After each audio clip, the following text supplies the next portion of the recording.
You're listening to 1069 Click FM, live in color.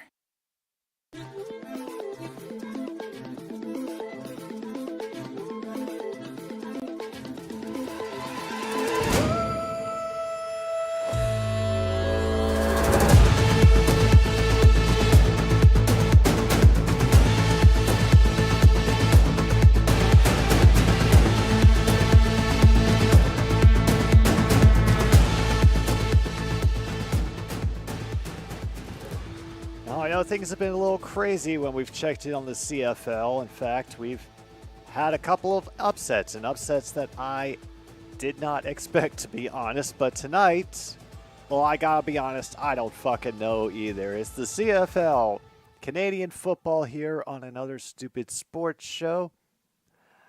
And I think you're safe, probably given the hour and a half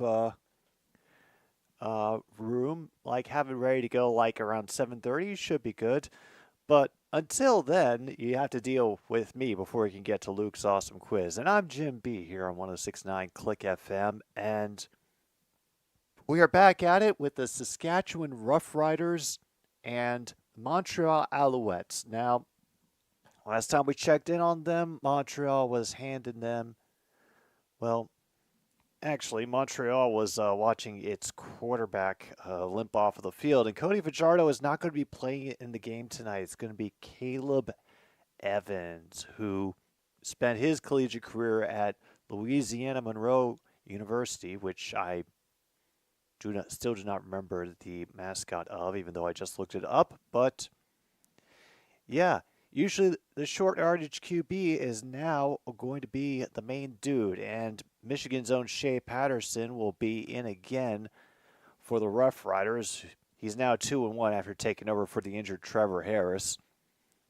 Now, there are a couple players on both sides of the ball that are going away and coming back for each team. The Roughriders are going to be without their runner A.J. Ouellette, which is unfortunate. Meanwhile, now who was it? The Alouettes, they've got actually one of their linebackers coming back after being injured for a few games. I gotta find this dude's name. I've already. Oh yeah, it's the safety Mark Antron DeCoy. So, no kidding.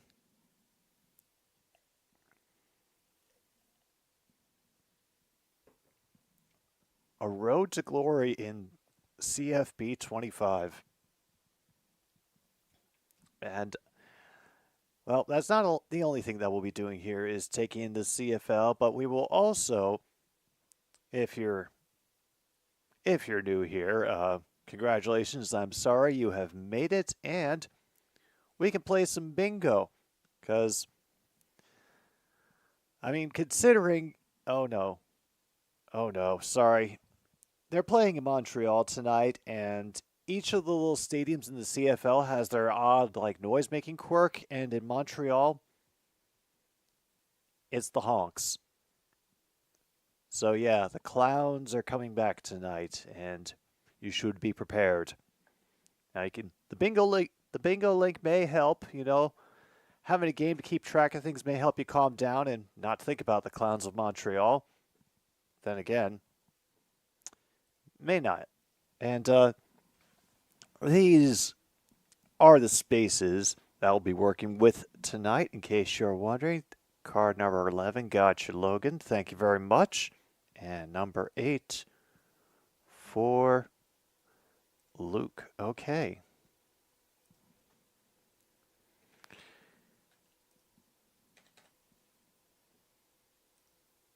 Groovy.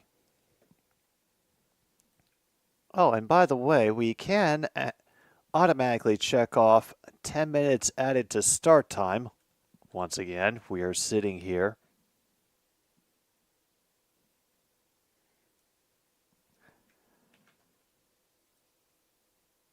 All right, meantime, they're talking up Shea Patterson on the TSN pre-show. Meanwhile, I'm curious about how Caleb Evans is going to hold up. I mean, he had decent stats for the limited amount of playing time that he's had this season, but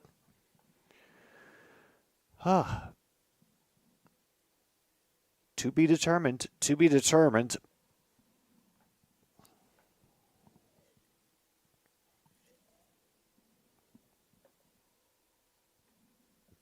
Anyway, I hope you're all doing well today. I have been up since 6:15 for absolutely no good goddamn reason. So, yeah, I feel like I'm definitely going to be fading, but I will fade. I will fight hard to get through this game and to call as much bingo for you as I can. I know I didn't get to check in on the Major League Baseball scores. Meanwhile, Caleb Evans is warming up on the field. Looks like the Alouettes actually are slightly favored in this game still, only by 3.5, but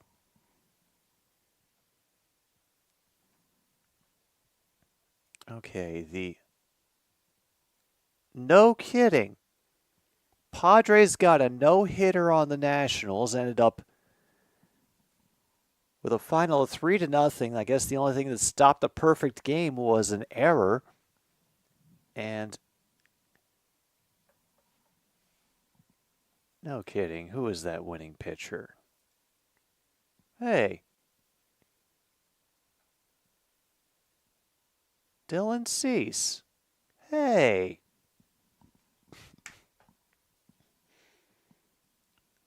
I remember when he played for us. Oh, this baseball season is pain. All right. Meanwhile, the Orioles beat the Mariners in 10 innings, 7-6. Tigers made the Guardians draw a blank 3-0 today for the final. Rangers beat the White Sox 2-1. Expected. Wow. Tampa Bay walloped Toronto 13-0. Damn. And meanwhile, the Dodgers were actually able to beat the Giants 6-4, even with their brutalized bullpen. So, good on you, LA. Nice to see you doing something.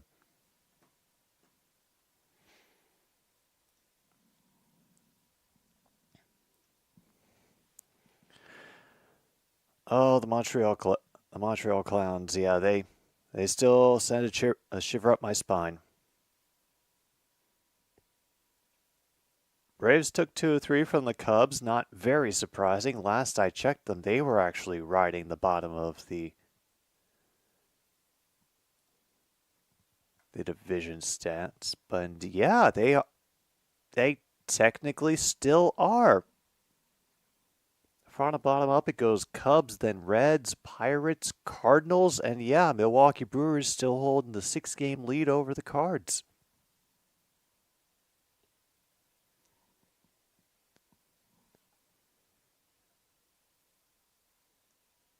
And wow, even with the Cubs falling further and further out of first, the NL Central is still the division with the smallest gap of games from first place to last. Cubs are only 11 games back.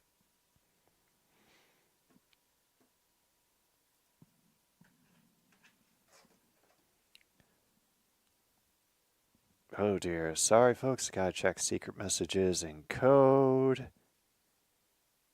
And okay, cool.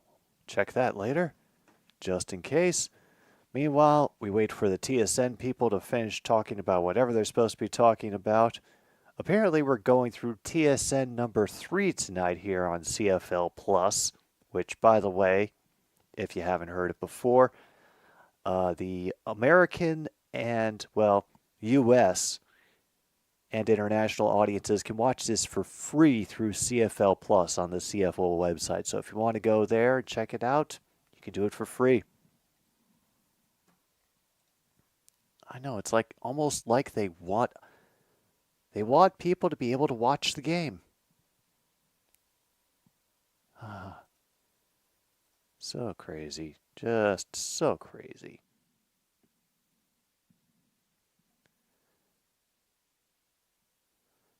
All right, now they're playing up Montreal's defense, which, yes, still very scary, but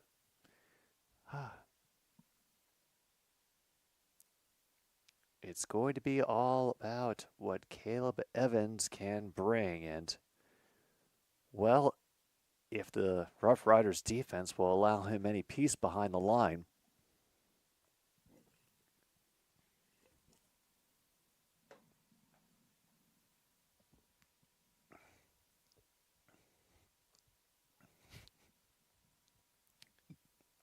Sunbelt Conference is just a big conjecture of good and mid teams.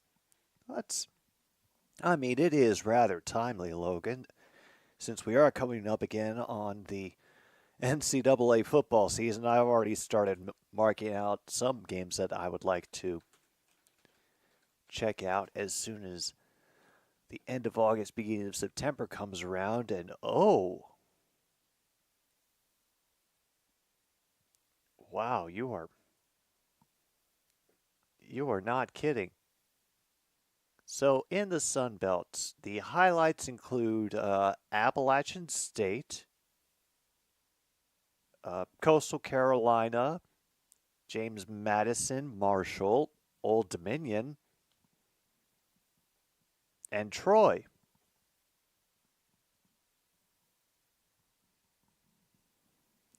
Yeah, dang. I've recognized a few of those names.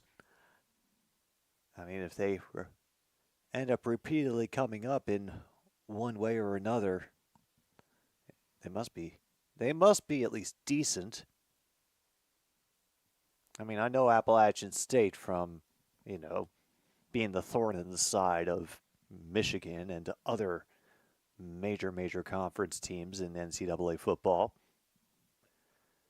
And Coastal Carolina, Troy, not so much.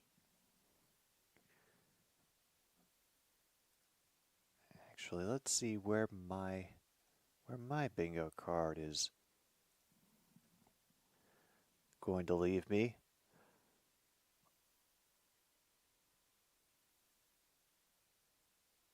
Okay.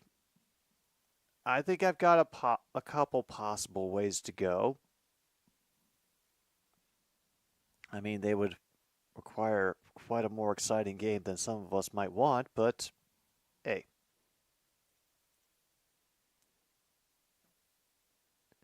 Oh, all right.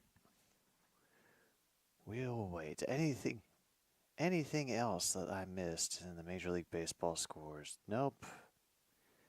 Everybody else is just waiting for the other games to finish, and it feels frustrating that I got to hold back on all the sports subjects that have popped up for me this week. I promised I would do it for an Ask Talk episode tomorrow, but just know I have been paying attention. Oh, Edmonton. Oh, Edmonton.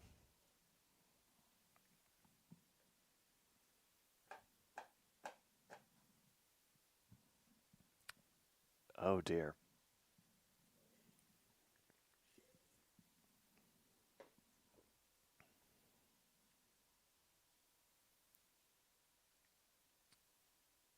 Oh, my God, they're still going.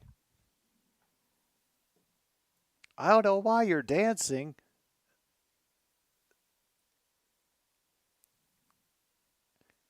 I could have sworn this was going to be a 6 p.m. start time, folks. I am not sure what the hell they're waiting for right now, unless, I don't know, somebody has run onto the field.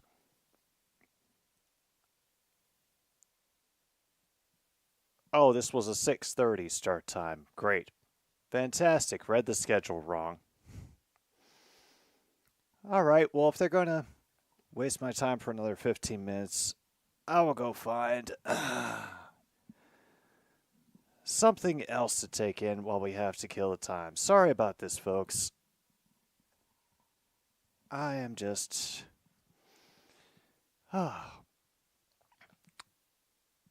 I'm really looking forward to this game too. Saskatchewan trying to prove that they deserve the respect of the other teams in the league. Montreal just trying to hang on until Cody Fajardo ends up coming back. Actually, where is he listed right now?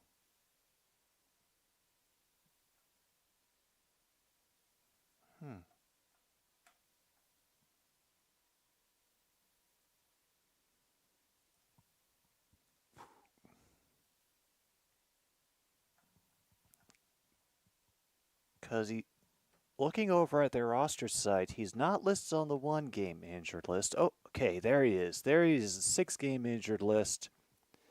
They're not saying exactly what, but I do know that they were hoping to have him back with the benefit of a little bit of a break, and that has not panned out for them.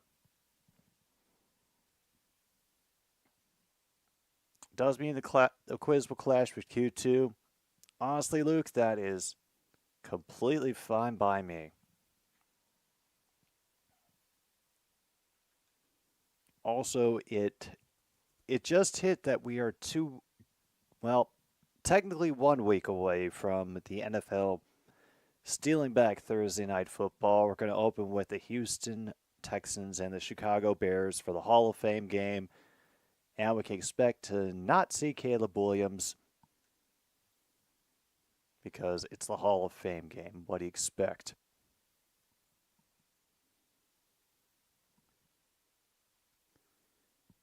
And oh my goodness, the first thing that they end up bringing up for me, all I've got is Indianapolis Indians versus the Iowa Cubs, and that doesn't start for another 14 minutes. Oh, CFL, we cannot hold out forever. Oh well. So I guess in the interest of my own personal education, let's go and see if my other new team, the Indiana Pacers, did anything particularly stupid that you all can laugh at me for. All right. Oh. Okay, well, something has happened. The Pacers have signed Andrew Nembhard to a 3-year, $59 million deal. His agent confirmed it to ESPN. His contract will go through the 2027-2028 season. This is all according to the article on CBS Sports right now. Credit going to Jasmine Wimbish. This went up at 10:35 yesterday. Okay. Let's see. He was a 31st overall pick in the 2022 draft. Was able to provide relief for Halliburton. Okay.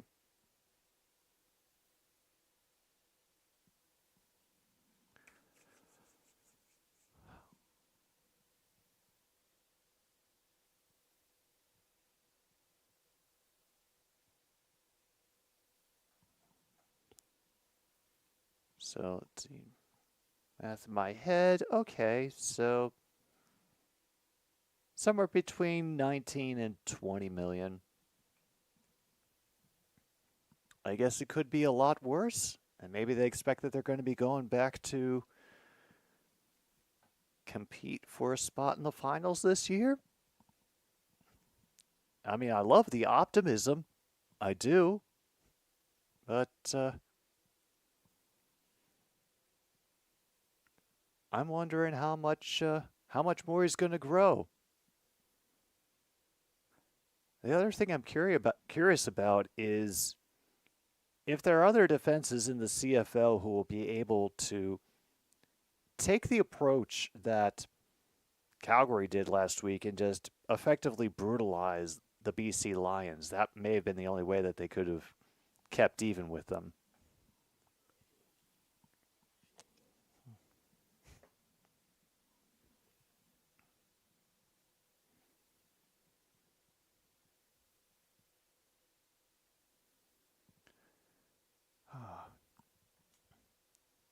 Well, other than that, more just very quiet off-season time.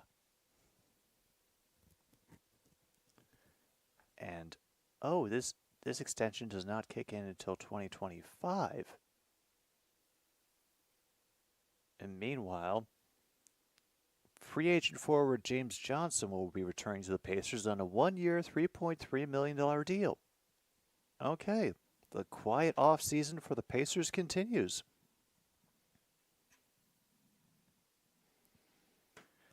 I mean, I guess it's better than, say, having a mass exodus of players.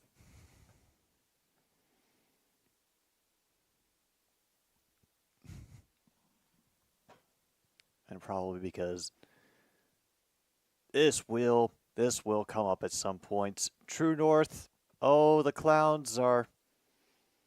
I'm sure the Clowns are ready and waiting. My own thoughts are I think the Roughriders have a better chance of winning tonight with Cody Fajardo being out, but I'm not 100% on that, not at all.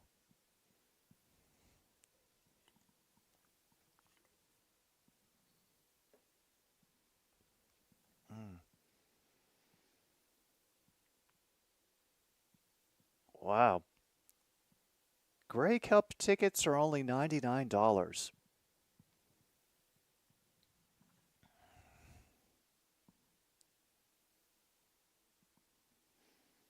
Hmm. Mm, yeah. That would probably mean having to do serious things like get an updated passport.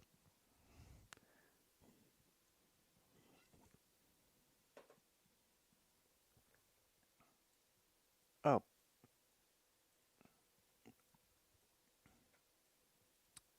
True North, this may be a ridiculous question, but approximately how much of the current Toronto Blue Jays roster do you think needs to be scrapped?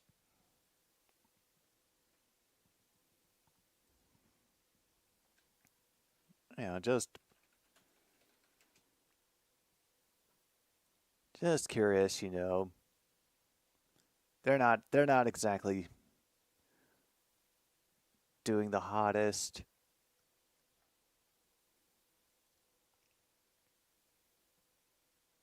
110%. All right, so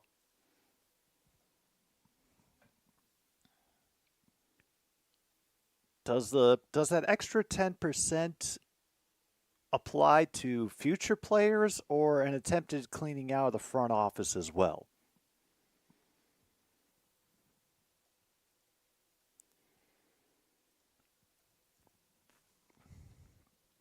Okay, that's what that's what I was afeared of. Fire the management first. Okay. And in other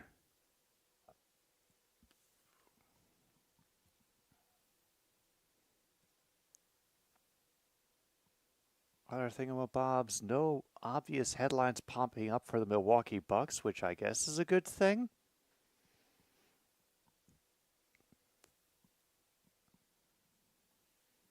Oh, Coburg.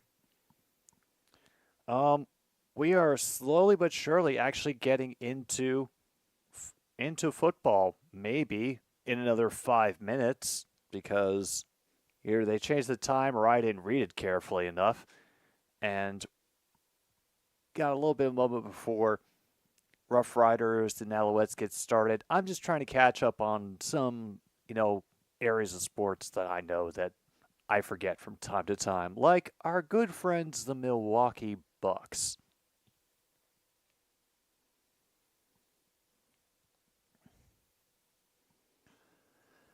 Let me see.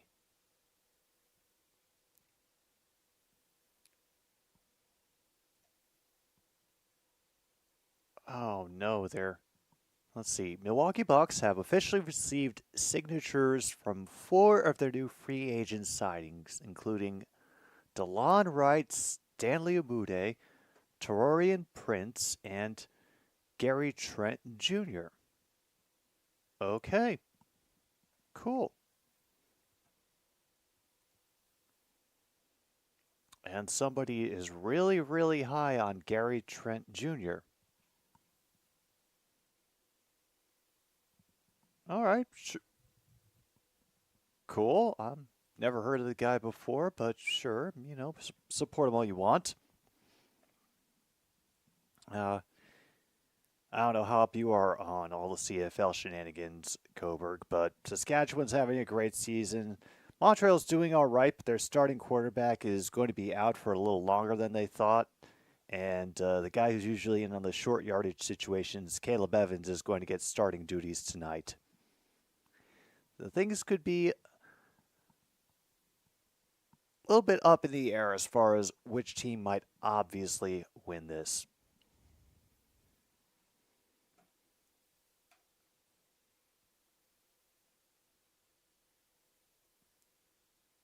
Actually, yeah, I think that is probably the news that we should check in on next. Green Bay Packers news.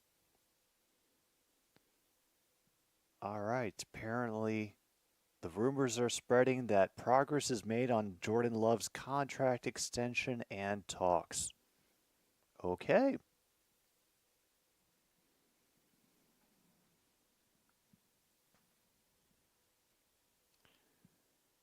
And Sam Darnold has been tearing it up at practice. Oh, I've already forgotten where. Oh, Sam Darnold, please, please scare us all this year. It'll be funny as hell. True North, it's out the back of my mind. I could not care. Mm-hmm. Yeah, I would give a slight edge to Saskatchewan, but I feel like the Alouettes defense will keep them in it and keep it a very close game. Hey. I mean, honestly, Luke, anytime that Sam Darnold can continue his glorious career in the NFL, it's a victory for everybody involved. The sun shines just a little bit brighter, the birds singing is a little bit sweeter, and even the ghosts in the area know that everything will be okay because Sam Darnold is coming along to help them complete their unfinished business.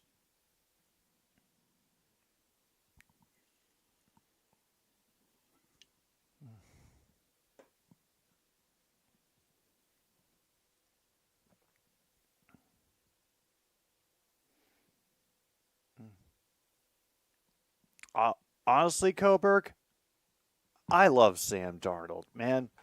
I feel bad ever since he got run out of the New York Jets. Like at this point, we have to acknowledge that being the Jets quarterback is either just,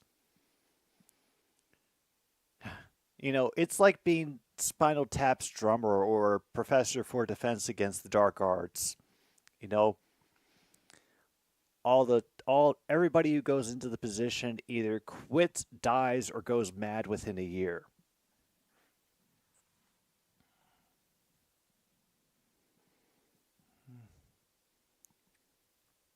Yeah, I wonder myself, Coburg, just the run of awful luck that the Jets have had. There's got to be some like insider stories coming out in the future about how they could have such a just consistent run of luck.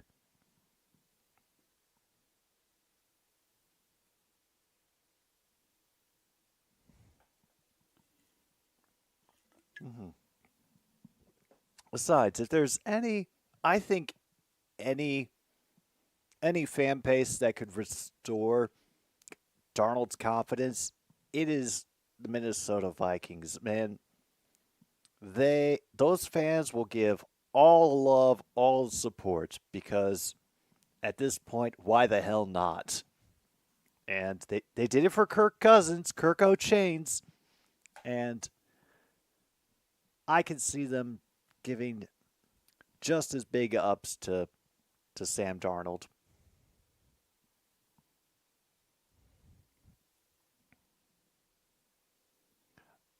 All right. Closer, closer.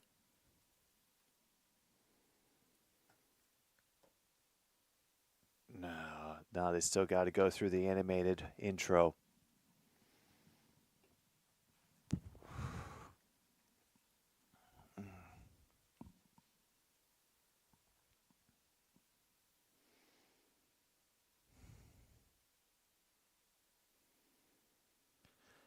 Oh, this season is going to be so much fun. I mean, even just in the NFC North, the second full season for Jordan Love. Does that second year dip happen to him? The natural progression of now people have seen you. They know a little bit better how to play you. Can they catch up with you before he advances and grows as a QB and gets to leave them a little bit behind again? Hmm? Oh yeah, two replacement QBs. This could be interesting. I'm sure that Caleb Williams will have like a very hot start to the season, and then go completely off kilter. And Sam Darnold will put up some good games, but it'll be the Vikings.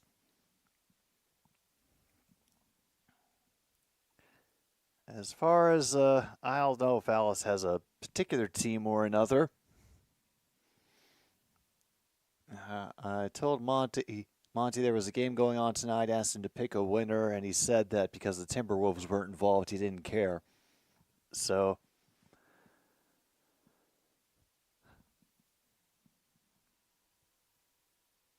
although because we've had to wait for a little bit, we will get it. Hang on, hang on.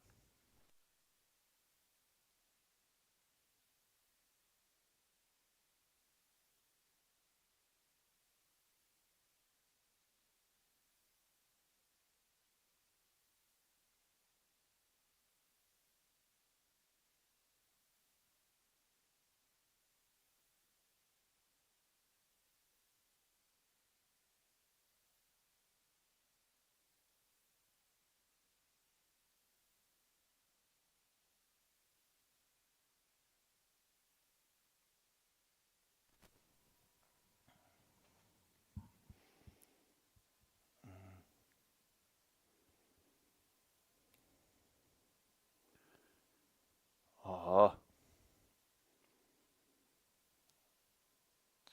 and Gardner threw two interceptions. Oh, that's a shame. All right, Monty. Roughriders versus the Alouettes. What are you thinking?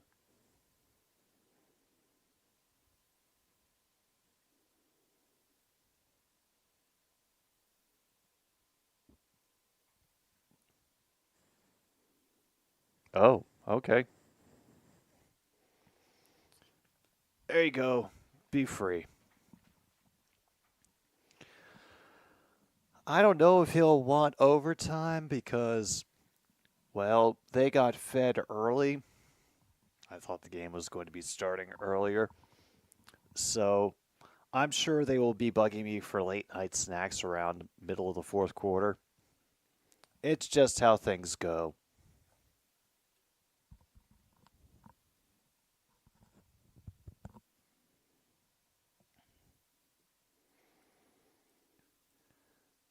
All right, do I have stats up yet? Not quite.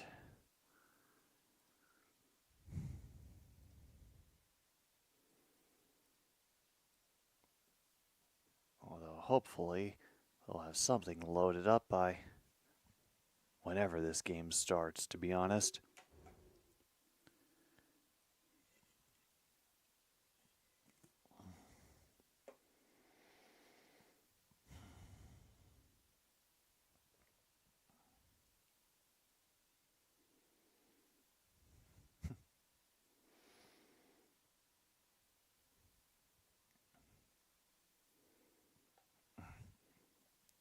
That said, because I know that one of the major players for Saskatchewan, the running back A.J. Ouellette, you may recognize his hair before you recognize the player. He's not going to be playing tonight, so who are the other running backs that we could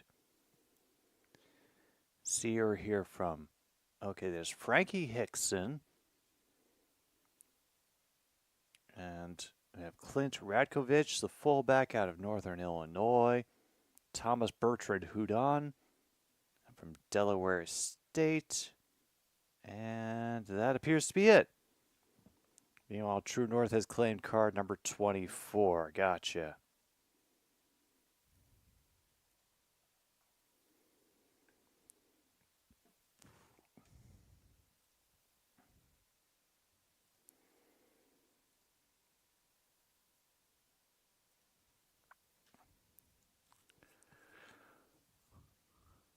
All right. And do I have anything else that I need to deal with? And thank goodness, no.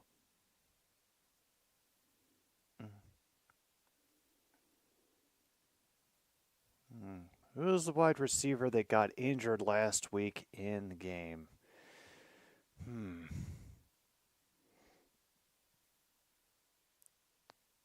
Well, that could have been a number of people, but let's see. Now, Montreal receiver Can Julian Grant is going to be listed out this week with a shoulder injury. That might be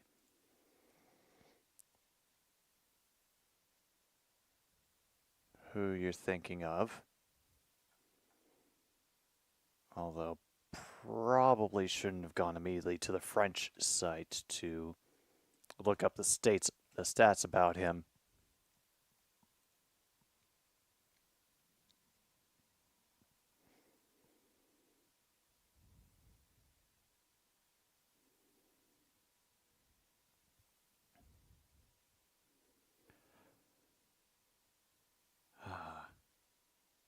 All right, now the noise and hype is starting to build up a little more. They're giving the Caleb Evans starter spiel. It's his first start of the season. Didn't know he only had a 5-10 career record, but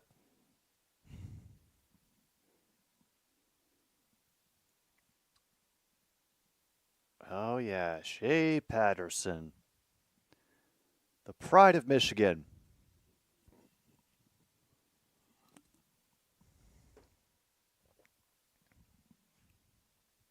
And oh, the clowns are out.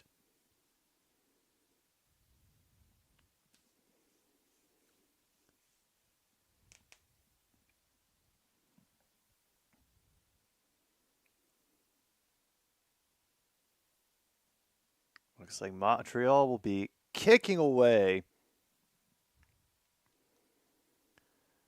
A running field of that kick, and it ends up being taken immediately out of bounds around the 34-yard line.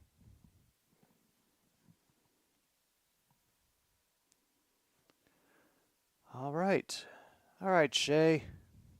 Time for you to do it again.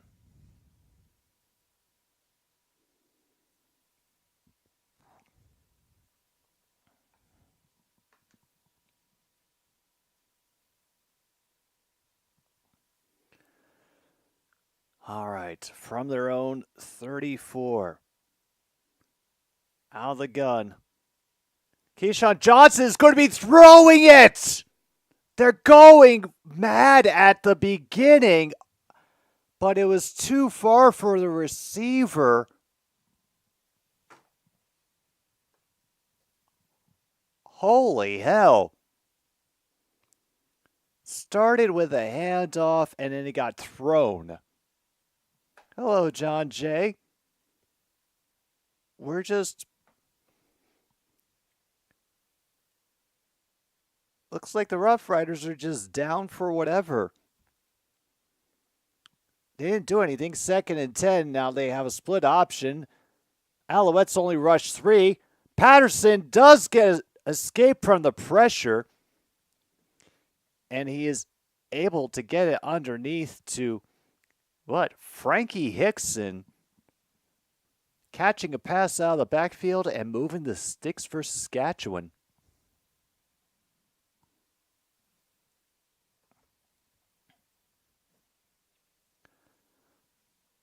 All right. Congratulations, John Jay. You've made it to 27. I hope you enjoy it. The compact formation on 1st down and a great carry will fall down just shy. Hickson picking up 9 on the ground there.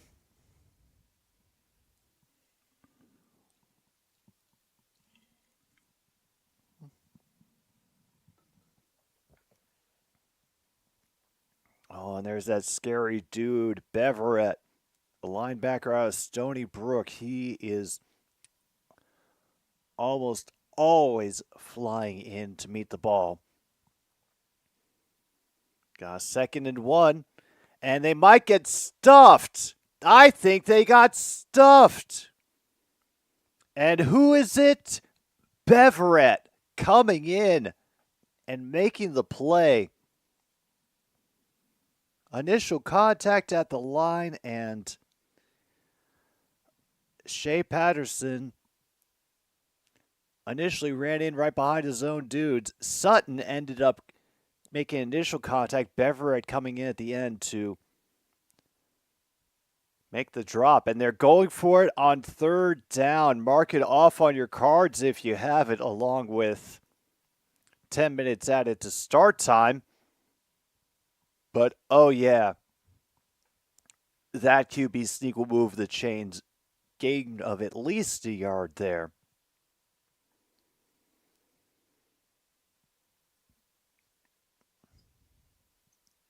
And wow, Shea Patterson taking care of it on this play as well. So we can check off QB sneak and going for it on 3rd down.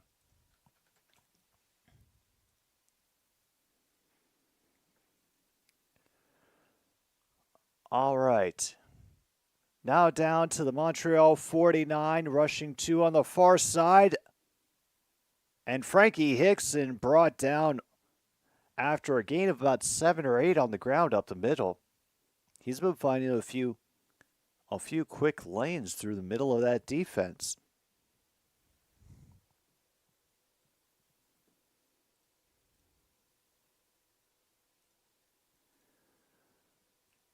Actually, let's get that. And with 2nd and 3, pressure coming. He has to loft it away. And Keyshawn Johnson, no, not that one, gets the 1st down for the Roughriders. Whew, I think they rushed at least 7 or 8 on that. And Patterson is shaking out the hit. Yeah, they ran 7 people.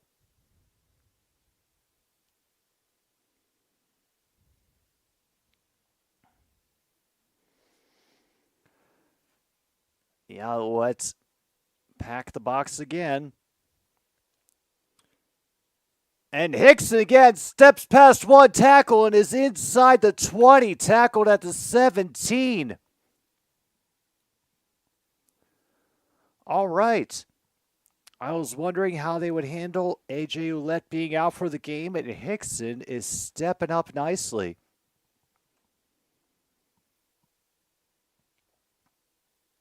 Good job just stepping through the tackle of number 12 for the Montreal Alouettes. Unfortunately, he gets to make Najee Murray look a little bit silly on that play. Now from their 18. They're not the best at red zone efficiency. However,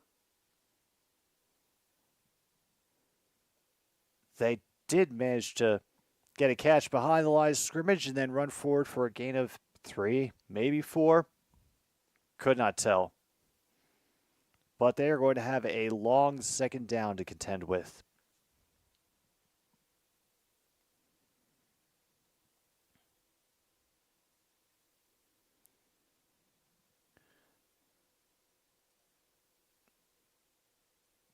Jared Stearns only gets 4 on the catch. They now decide to overload the near side of the field with all their slot receivers.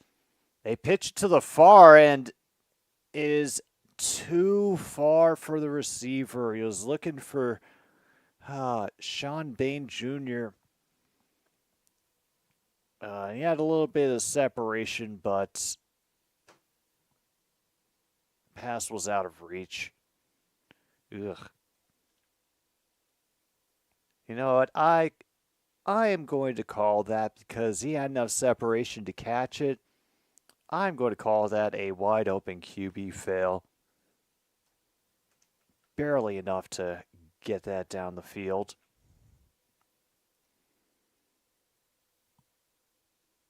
That'll be a very easy field goal, and we have a first possession score. However, it's only a field goal. Roughriders up 3-0 on Montreal. And I, for some reason, did not put going for it on third down on the bingo list yet. We don't have that much on the bingo list yet. We've only had 1 possession.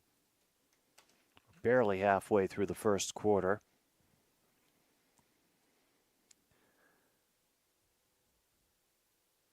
But I was also a little bit confused by the play calls. Once they got down to the red zone, it seemed that they were doing rather well with the run and then decided to go away with it.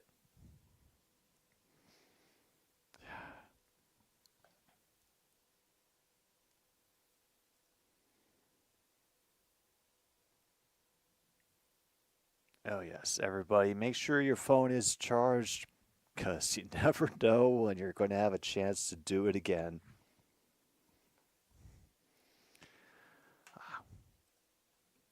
Now we have another break to sit through. I'll take my break, not a real break, like the advertising break, where I give thanks to the sponsor of Another Stupid Sports Show for these CFL games, the Home Depot, North America's leading hardware and home improvement retailer, over 200 locations across the least shameful parts of North America, and now in Assumption, Illinois, the Home Depot. Thank you once again for being here, not only through the NHL season, but also through the glory and magic that is Canadian Football League. Thank you again. Although I do wish that there was a good poutine place around here. I really do. All right. And now, here it is. Caleb Evans out with the Montreal Alouettes. And you're going to do a short pass. And a great job running by number 25. However, there is a flag on the play, and that pitch and catch to Walter Fletcher might go for naught. Oh, and Saskatchewan duffs it with a roughing the passer penalty. Oh.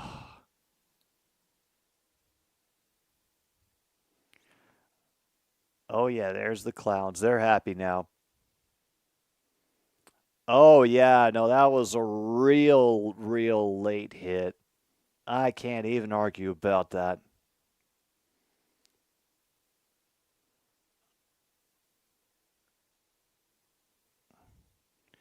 So now they're in at the 45 of Saskatchewan, and Evans, that one, looking for Fletcher again, but it's a little bit low, incomplete.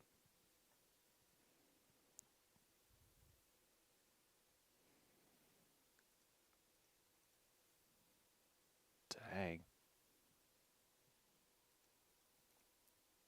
Yeah, that was definitely another wide open QB fail. But We can't check it off that many times. All right, 2nd and 10. Roughriders 44. Caleb Evans stepping back. He finds a gap in the defense down to the 23. Woo! All right. Charleston Rambo with the reception over on the far side of the field. Just on the inside of the edge. Comes to a halt at a gap in the defense. And it's before anybody can react and keep him covered. All right, now down to the 24. He had two choices. Fletcher was one of them, so he took him down to the 10. Another first for the Alouettes. And the Clowns are reveling in how quickly they are at 1st and goal.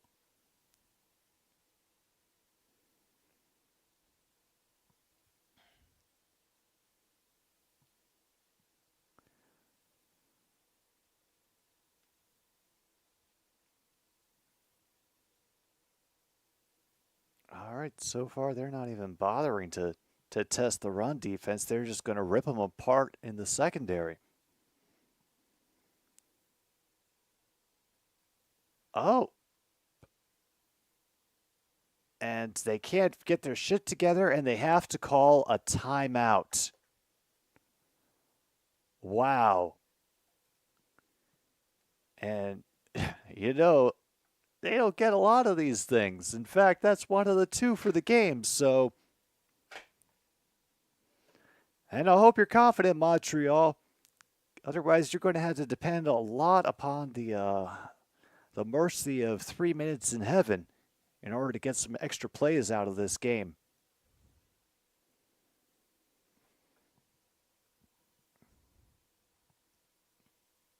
Oh, yeah. They had the 12 players on the field, and they only had 11. That's why he needed to call a timeout.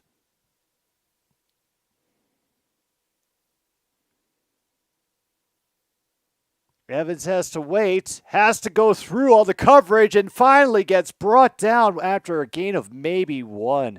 Falling forward at the line of scrimmage, they'll have 3rd and goal to deal with.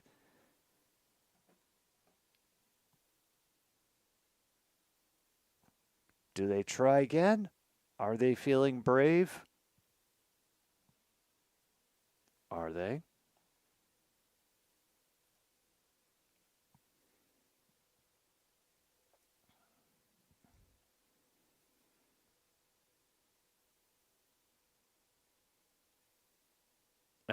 That makes sense that the A's are last. They're going. Oh, sorry. We're at the wrong down. Only 2nd and 9 right now.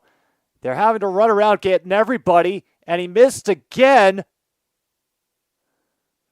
And nobody there for that pass.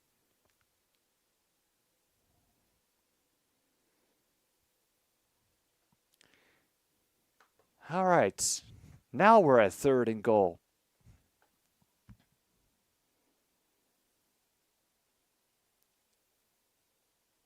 All right, let's see. How many people did they rush? Only 4, but they also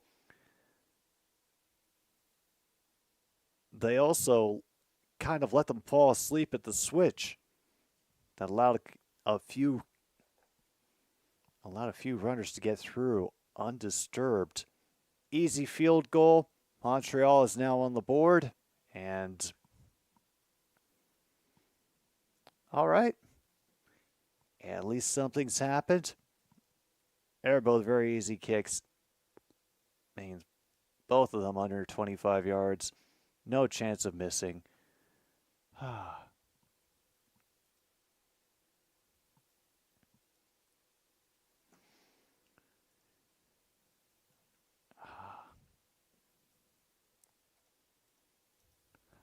right. And I think these two teams are also, if my pre-show research has stuck with me correctly, that these two teams actually have the best turnover ratio in the CFL. So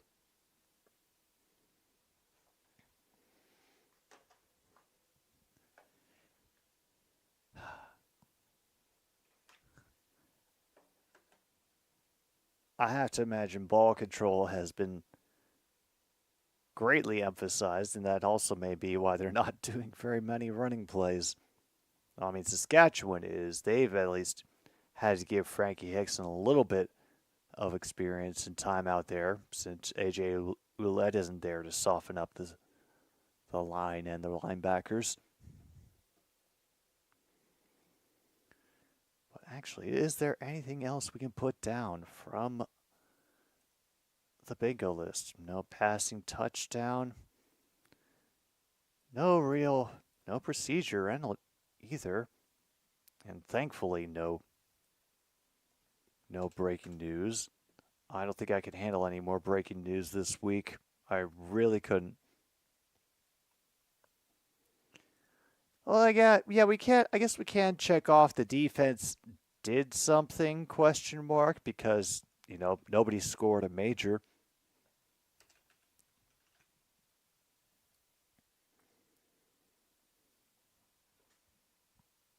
All right, there's other QB, Trevor Harris, with his earpiece on the sidelines. Meanwhile, Shea Patterson, he will hand it off to Hickson, who get a run of 5 up the middle. And somebody lost their helmet. All right, managed to catch up in the time at least. Now we're officially under 5 minutes to go here in the first.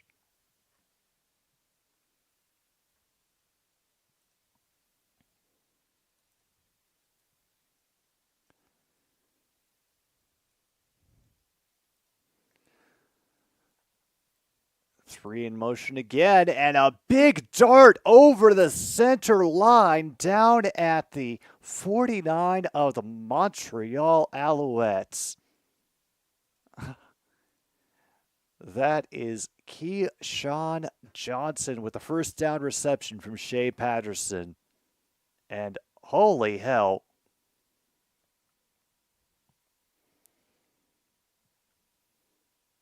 Good job, Patterson, finding the gap in the defense.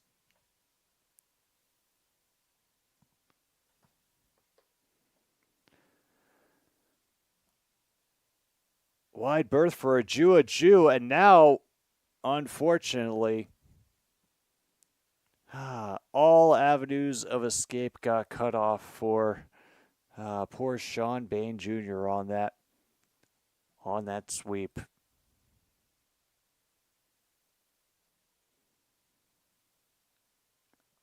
Joe tried to block and then completely missed on the follow-up. Ugh.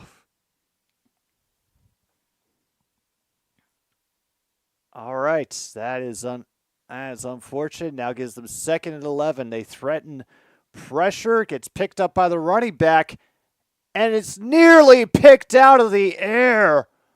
Number 19 for Montreal got a paw on it, but Jeffrey Cantin-Arcou will have to settle for making it a 2 and out.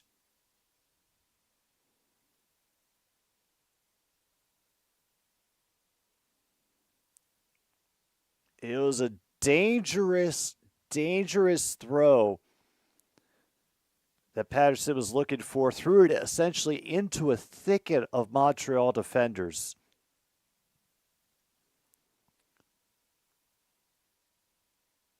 Oh my God, we're going for a 57-yard field goal here, folks. Rouge. Off the front of the crossbar.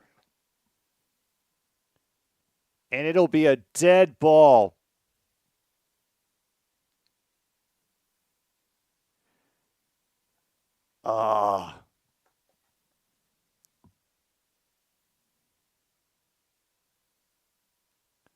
Damn. Nearly made it and then bang off the front.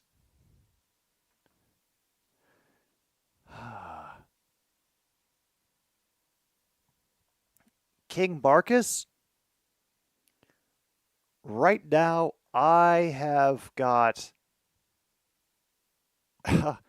well, based on the action of this fourth quarter, I think I have the Alouettes winning, to be honest. Saskatchewan, I mean, they're doing well, but I just fear for how their defense will be able to hold up as the game goes on. Yeah, we don't have a Rouge.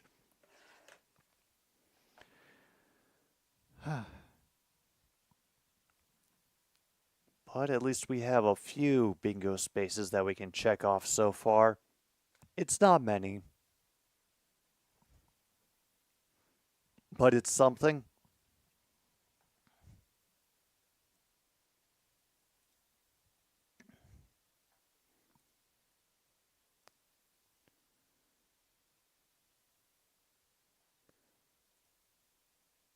Okay, so far in the box score side of things, Frankie Hickson has 37 yards on the ground. Alouettes haven't even bothered to try to rush the ball.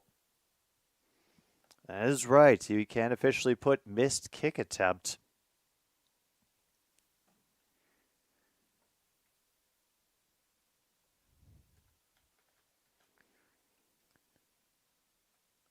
Where the hell is missed kick attempt in this list? Ah, there we go.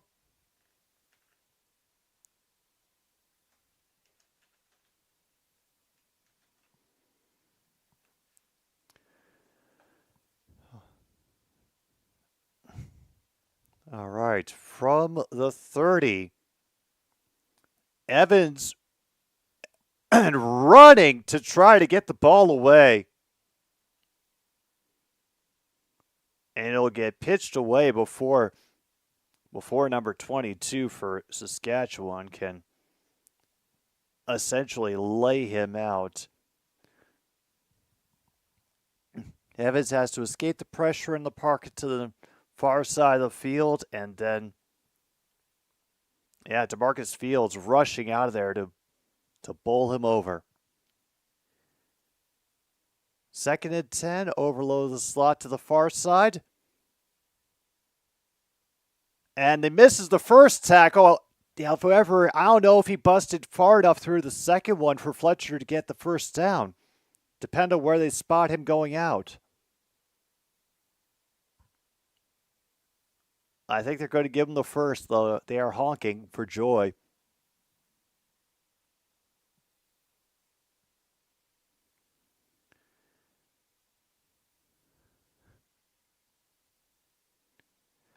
Yeah, first down up at their own 40 now.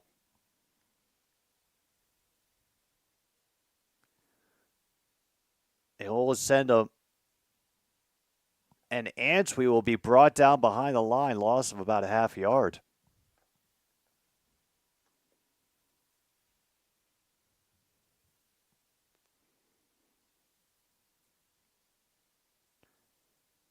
All right, so far Evans able to alleviate the pressure with the use of his legs.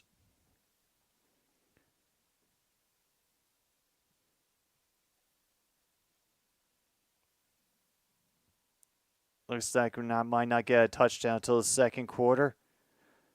Yeah. It's all right. Oh, and finally a sack! Oh my goodness!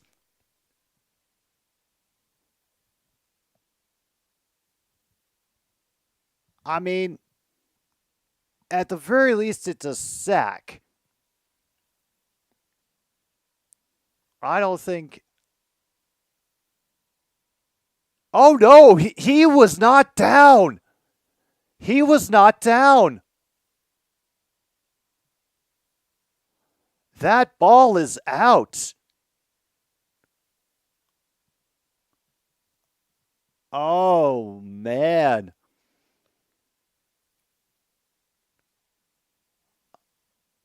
I mean, I understand you wanted to say, no, I threw on it. I fell on it. It's absolutely not. So,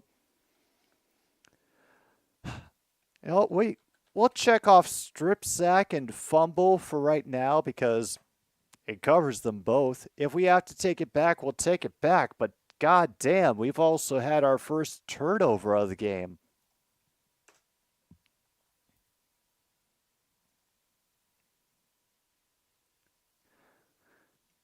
Caleb Evans never even saw a tackle coming, got knocked from behind, jarred the ball loose. All right, let's see.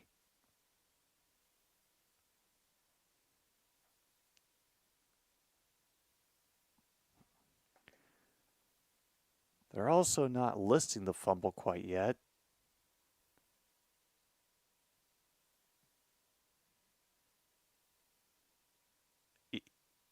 Yeah.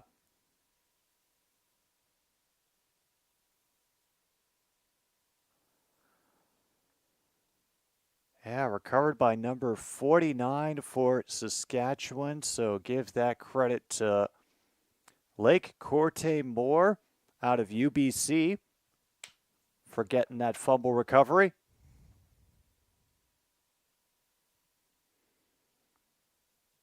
Holy crap, we've actually had something happen. Card number 5 is free.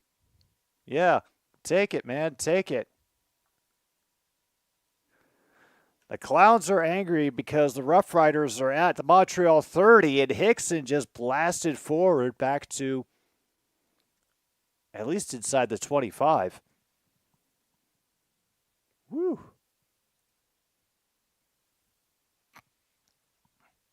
Those are some angry honkins going down.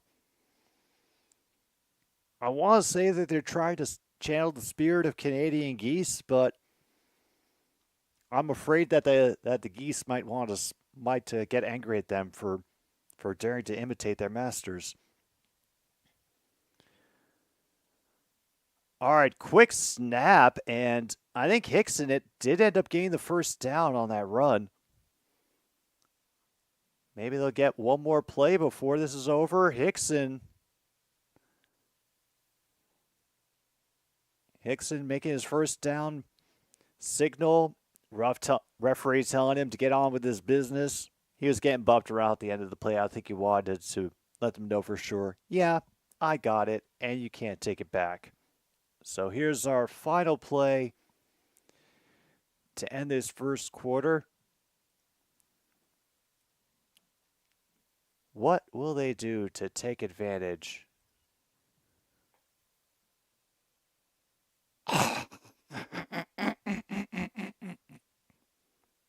They take a timeout. Wow. Come on. Like, it was perfect. You were up on Montreal because you forced them to blow. They ended up blowing a timeout for dumb reasons, and now you lose one? Come on. John Jay, 10 minutes added to start time is like that little additional bump they give to a game's added to its posted start time, where it's just like, oh, we got to give some screen time to the pre-show folks, or do interviews on the field, or run more ads. And just about every game starts late this one especially. Meanwhile, Hickson will cut back in and run it in. First touchdown is on the ground for the Roughriders, and they will end the first quarter with a major score.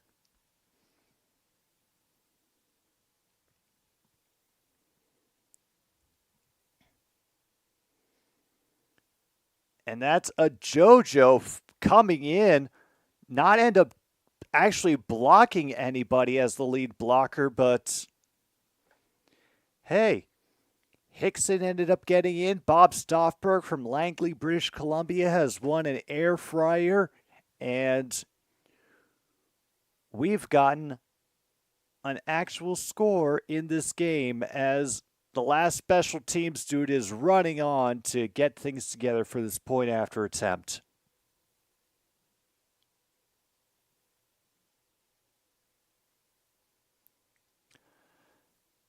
With that, it is true and through. Extra point is good, and it is At the end of the first quarter, 10-3 Saskatchewan over Montreal. I am not putting Caleb Evans and company out of it.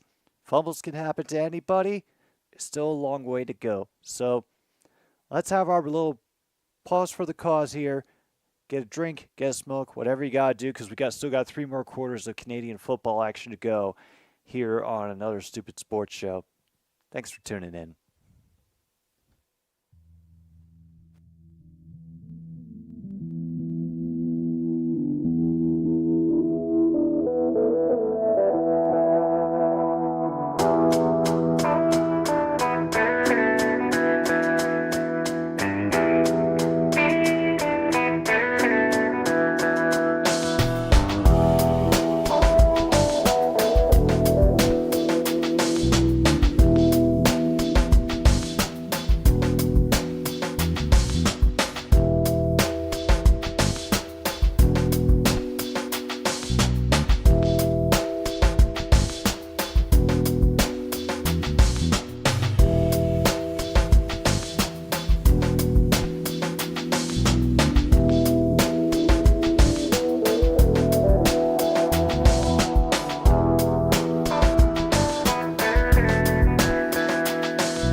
All right, we are back, folks. We're just having the kickoff for the second quarter, and good job by the Saskatchewan special teams. Alouettes will have to start inside their own 35.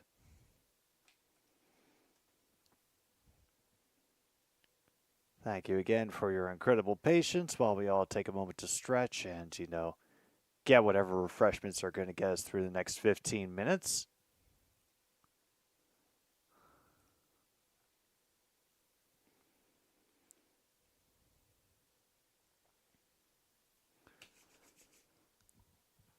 All right, there they are talking up Caleb Evans for tonight. He's 4 for 7 for 55. So, once again, no faulting his arm. Just one strip sack so far, and finally they go on the ground. They'll only get about 3 yards, maybe 4.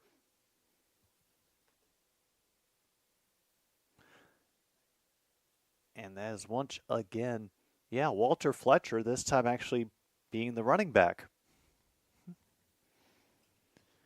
Yeah, I think it's time for another Screw City.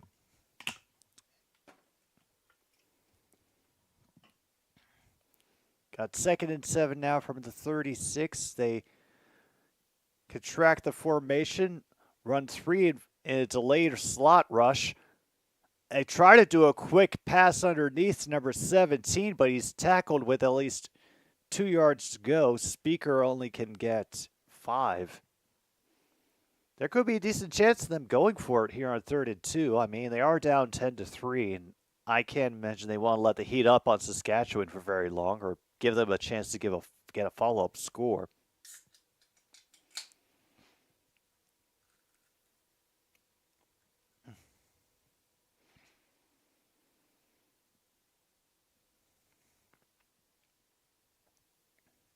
Oh, they will not go for it. They're going to be a 2 and out.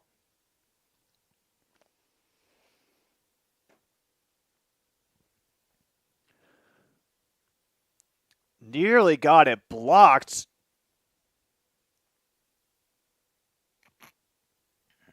Walford picks it up and then unfortunately trips on the turf and gives him up.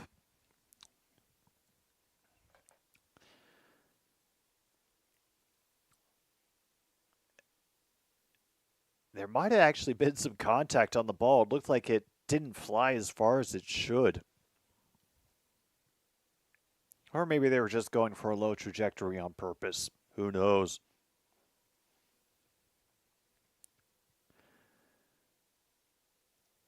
Any more bingo we can add? Not really.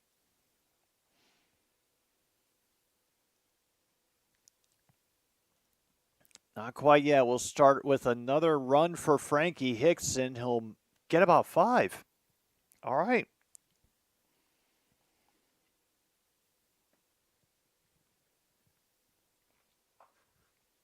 Holy crap. Frankie Hickson already has 70 yards rushing in this game. 73.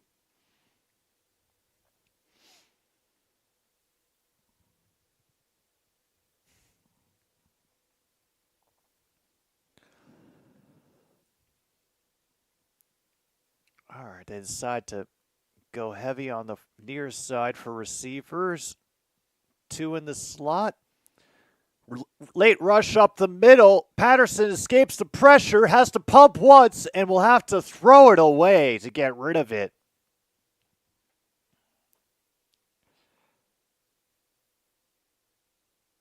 They end up laying him out in the sideline anyway. It looks like it'll be a punt away on 3rd and 5.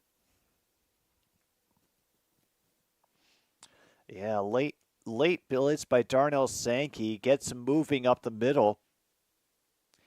And then it's just a race to the sideline against everyone else. I mean,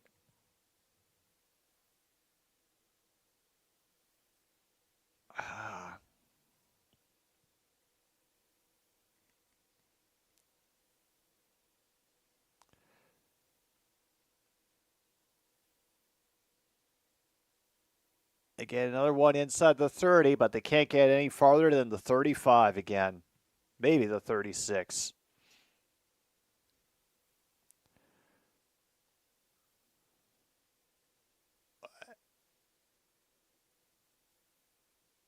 And yeah, as he's getting shoved out of bounds, he got shoved into another Alouette player and took a hard hit. So, you know, we're just having all kinds of fun here tonight. Damn. Caleb Evans may have more passing yards than Shea Patterson. Evans 5 for 8 for 60. Shea Patterson 5 for 8 for 44.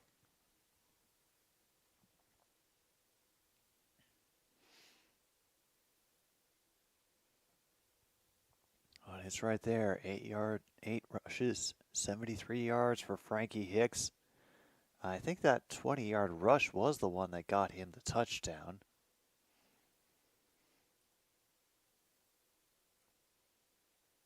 Yep.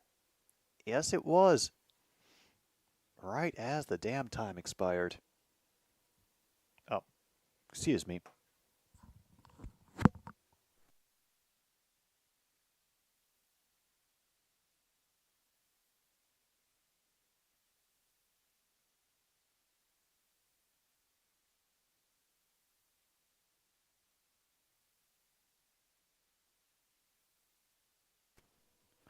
Sorry about that.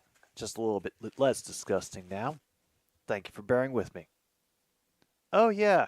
We haven't had too much in the bingo list to speak of.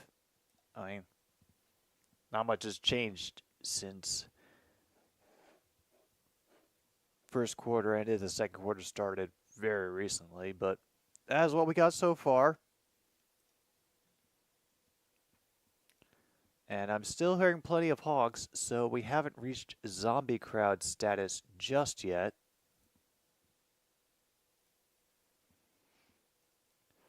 Meanwhile, we got from their 35, it's Evans and company. And an immediate tackle by the Roughriders defense. They're hoping to get something a little bit more out of that screen pass for Charleston Rambo, but they only get a gain of 3, maybe.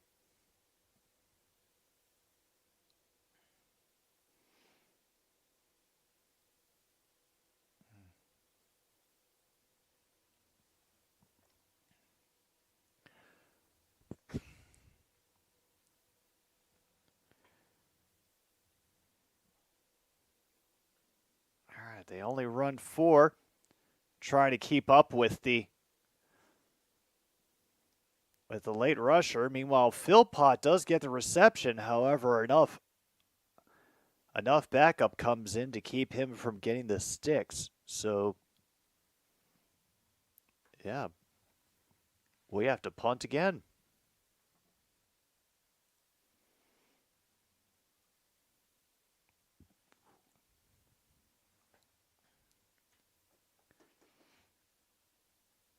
All right, this could be Alford back to receive the punt for the Roughriders. They nearly got a punt block the last time. Can they get through again? They nearly did.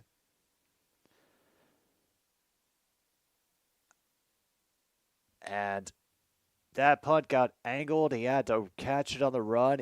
Inside the 20 is where he went out, around the 17. Yeah.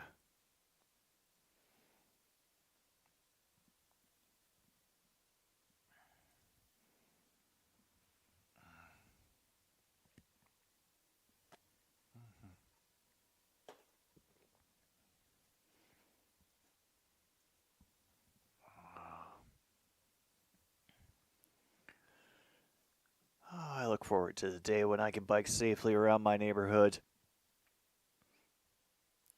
It's still a little too iffy.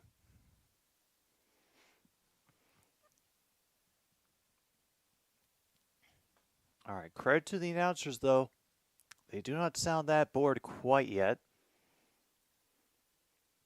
There hasn't really been too much for the crowd to hate. I don't think we may had one penalty. Yeah, we had one penalty, and it was that roughing the passer penalty by Saskatchewan in the first quarter. So they also haven't had any serious calls to hate.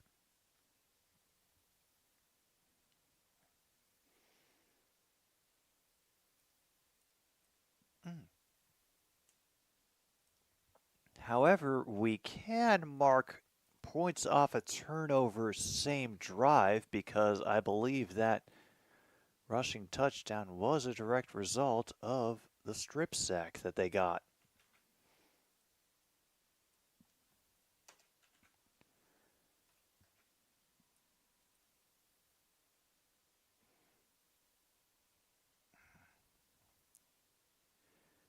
Yeah, always got to look out for those wild turkeys.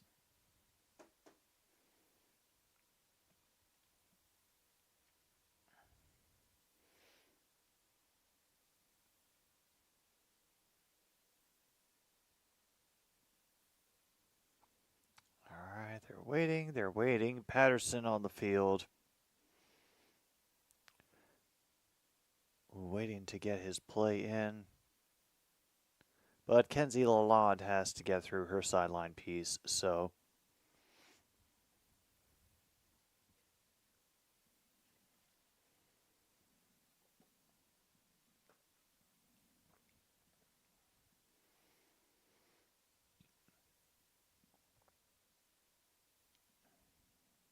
Oh no, they've got an extended piece going, and we've got a challenge.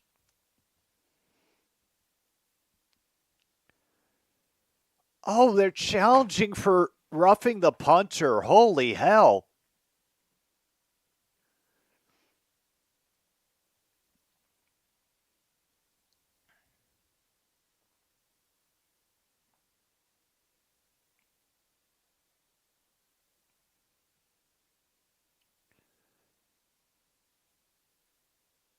Oh yeah, he ended up tripping over the dude when he got back on the ground.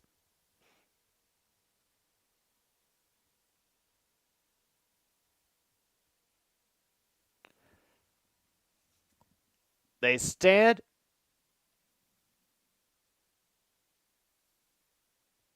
Montreal has lost their second timeout because they could not get a call of roughing the kicker. Oh, the crap. Those are some angry honks, man. Angry honks. Yeah, the crowd hates that call. Not giving up, though. Keyshawn Johnson does catch it one-handed, so check off one-handed grab. Wow.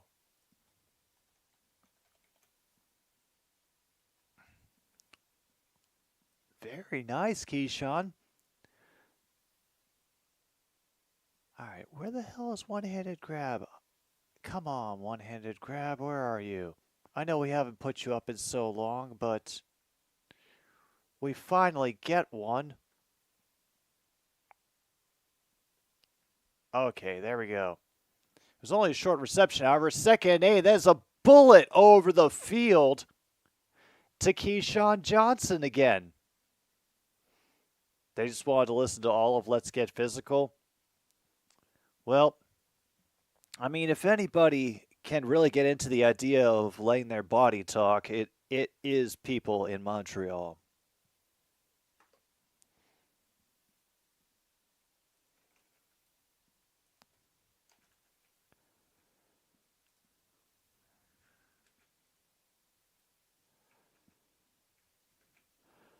All right, they're now up to their own 40. They'll do another. That is MLS, who will take this one. How many did he get? About 12?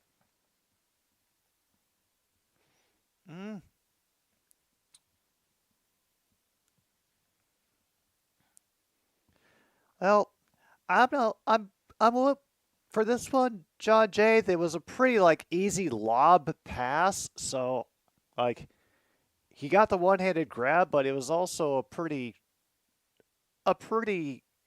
I hate to say a one-handed grab is easy, but it was a pretty easy one-handed grab considering he wasn't that far away and it was a gentle lob.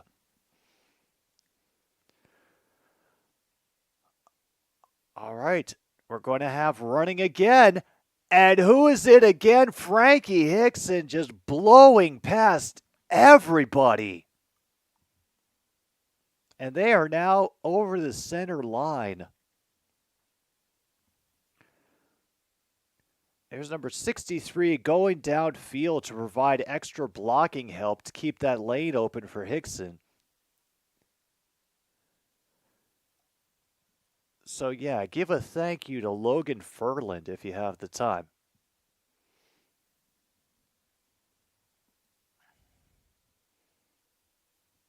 All right, so they are now down to the Montreal 43. They'll send a couple in motion on the near side. Hickson bounces off again, finds a tiny sliver of daylight, and gets tackled for a gain of 9. Yeah. Hickson is dominating on the bingo card. Even though we don't have any run-specific spaces that he could dominate on, he is having a hell of a night tonight in this game. Yeah, right now he's got 10 carries for 96 yards.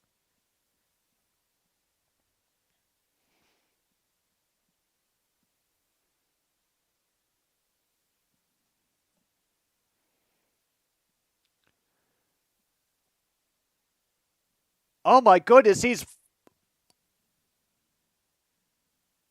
it in? Is Bain in? Montreal says he was out of bounds. Oh no. A beautiful little loft over a distracted defense. Starts this with faking the handoff, lofts it away from the rushing defensive attack, and cannot come down with his foot in bounds. Yeah, he didn't.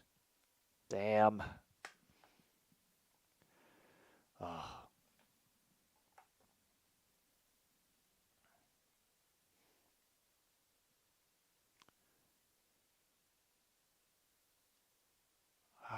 right, Lothar is out for the field goal attempt. From the 35, this will be a 43-yard field goal attempt officially.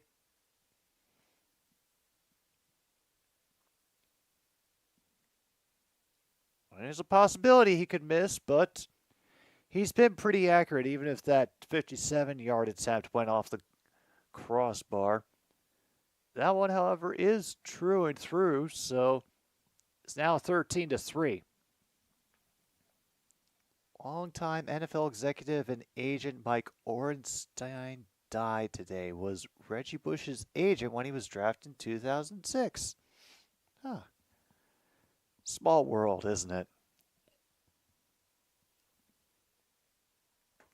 Especially when it comes to being an agent and moving into the executive suite after a certain period of time. But we'll talk more about that tomorrow, I think. Keep things, kind of peaceful like and easy going here on our stupid sports show tonight.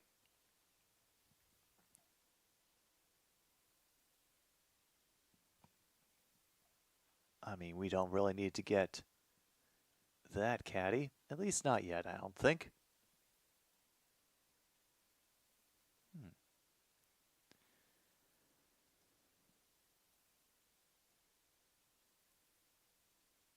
There we go. At least I got all the music ready for the next pause for the cause before it happens.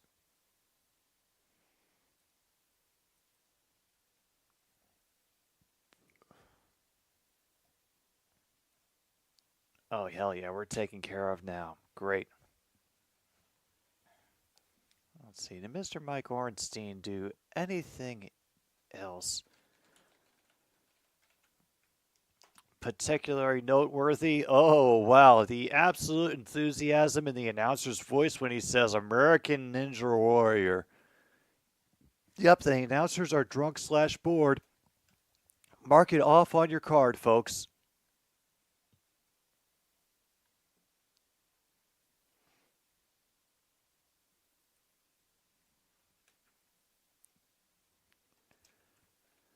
All right, Alouette Evans running away from all the pressure, and Speaker sliding for the catch, unable to haul it in.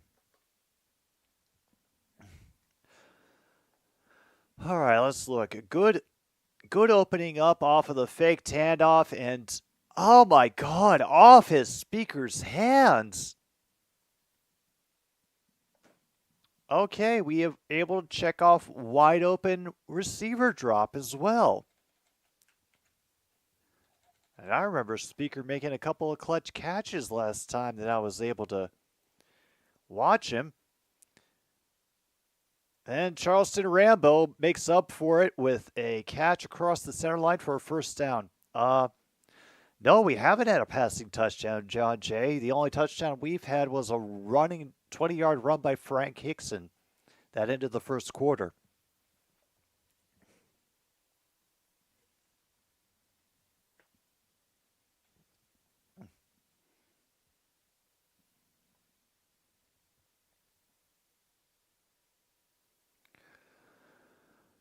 All right. They've made it across the center line to the Roughriders 52. Extra pressure coming off of the far side. They're trying to loft it ahead, but it's a little too far for one of their receivers. Incomplete. And yeah, that receiver was open. Reggie White Jr., he had the space. Was on the edge, just was able to get him to bite on a certain direction, got in behind him.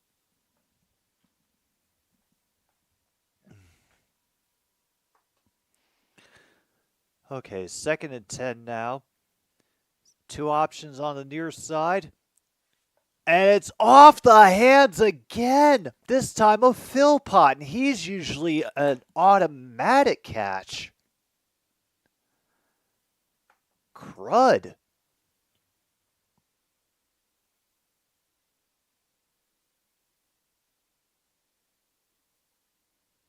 Wow. I don't even know what to say. That one was pretty much right through Philpott's hands. He closed up too quickly, and now they have to punt away.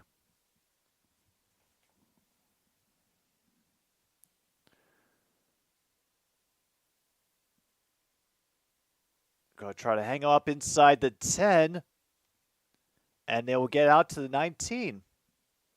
Get a little bit of slap fighting during the return too, and now we got some people trying to jaw with each other right in front of the refs as well. And now, of course, they're pleading their case. Refs are letting them know they're not here for any malarkey.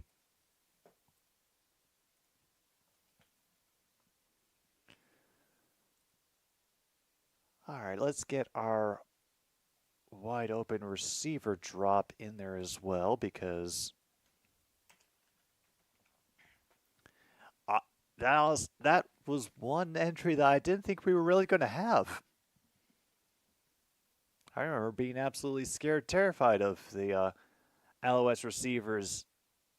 And here out of the backfield, number 15, that is Bain Jr. again. This time connecting and moving the sticks. And we are 9 seconds away from the 3-minute warning. Philpott and SKD and the Saskatchewan defense in fantasy this week. Yeah, that's a little bit rough. It's something I try to avoid as well in the times that I play with fantasy football. Try not to pick any combination of players or teams who could end up facing each other, but that's difficult to do sometimes. Great stop, meanwhile, by Alouettes. They'll get it down to 2:47, and we have a very, very delayed 3-minute warning coming up. Once again, don't forget the rules of 3 minutes in heaven. Clock stops at the end of every play, no matter the result of that play. Absolutely, Luke. That is the best strategy for any fantasy that you're doing. Pick the kickers round 1, defense round 2. Nobody will know how to handle it.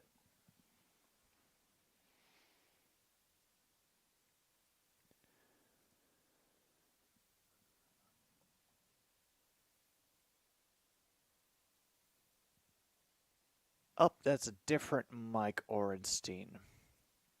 Getting him confused with the voice actor.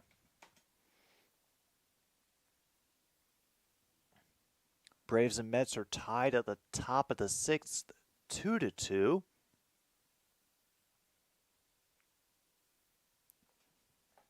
So, okay, good job for them. Braves have had to come back with a single run, currently also still in the top of the 6th. Bestie and a top wide receiver.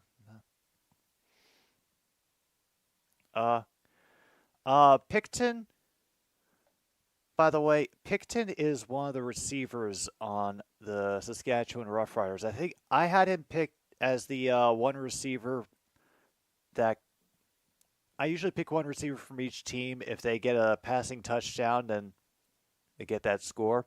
Yeah, I picked Picton and actually Tyson Philpott from the Montreal Alouettes for the special touchdown squares this week.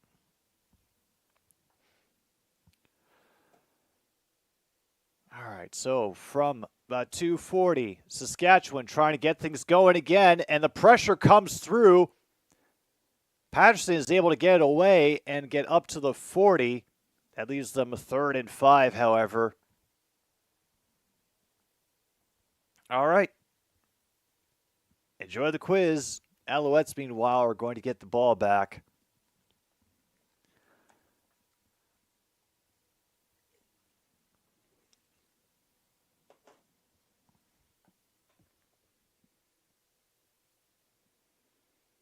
The Clowns have not let up here at McGill.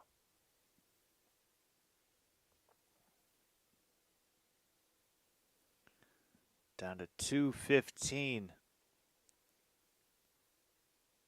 The punt goes away. Fletcher ends up cutting back across the field, trying to lose the punt return team. He will only get to the 38. Oh.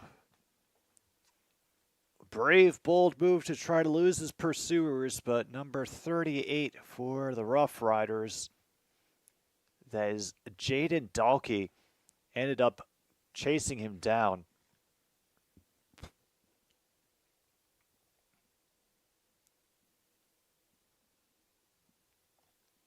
Marc-Antoine Decoy, former Packer for 2020, signed as a UDFA and released a few months later. Yeah, Lions are on bye.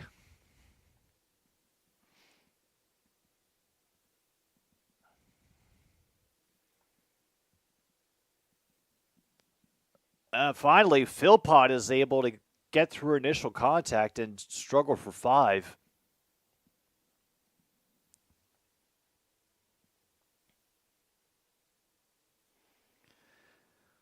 As much as Caleb Avens has been, for the most part, doing well this game, it's just that suffocating defense of the Roughriders. Wow, Hickson has only four fewer yards, and I think we had some. Yeah, I think we had some contact with the ball at the line. That one drops incomplete. And another 2 and out. All right, here we go. Vernier coming in, finds a little gap to shoot through and ends up getting a hand on it and deflecting it at the line. Once again, I don't think we're in Rouge territory. They're not close enough to the center line to make that a possibility. And once again, somebody else comes in to make life difficult for the punter. Oh my God, they fumbled it on the punt return. There is a flag.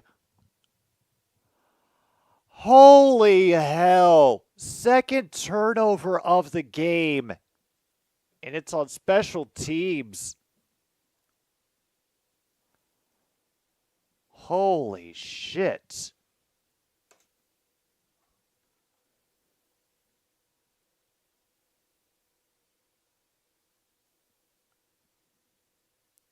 We'll wait for clarification.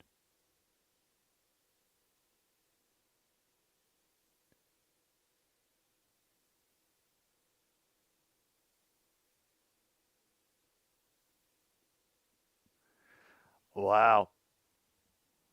And because the penalty was on Saskatchewan for tripping, the penalty will be declined. So mark that off on your cards. And now Montreal has the ball again, deep in Rough Rider territory.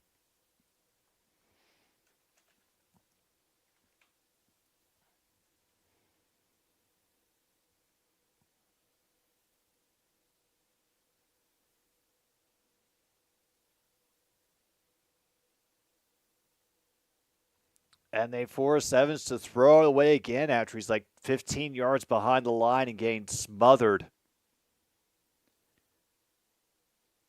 And they're not going to give him a grounding call either.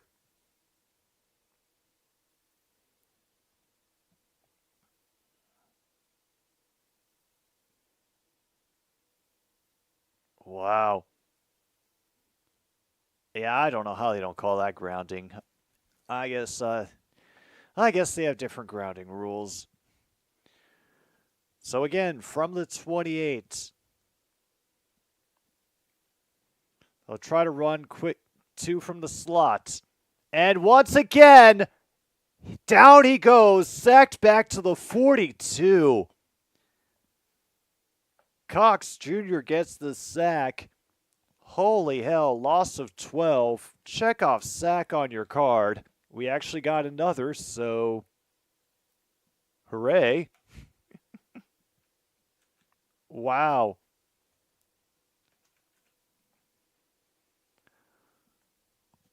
So what are they going to do from here?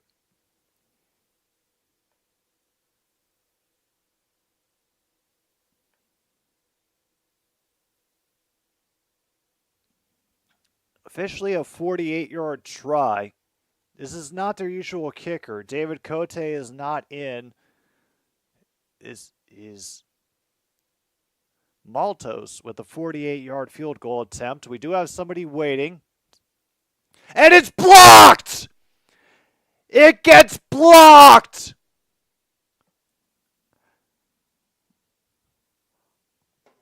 Holy shit! Blocked field goal attempt, and they bring it back inside the Montreal zone. Oh my goodness.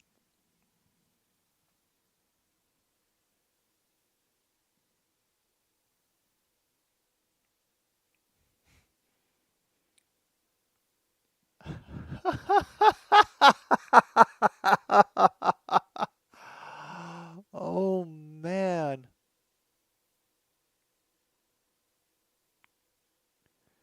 And that is Anthony Rainier who ends up getting the block. They fake the rush and end up making a quick pass to Bain. Where are they going to give him? They might give him the sticks. And now we're going to get a flag for objectionable content, and we had to mute the stream because of not nice language.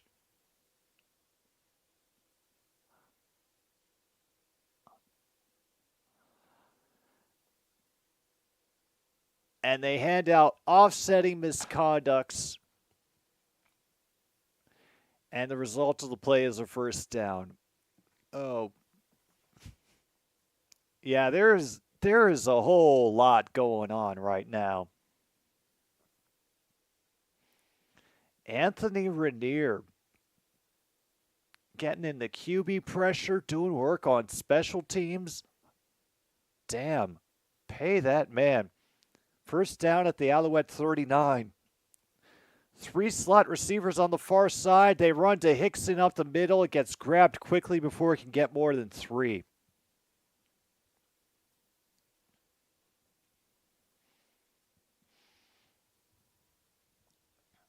So I think Frankie Hickson is now over 100 yards. Or at least he should be.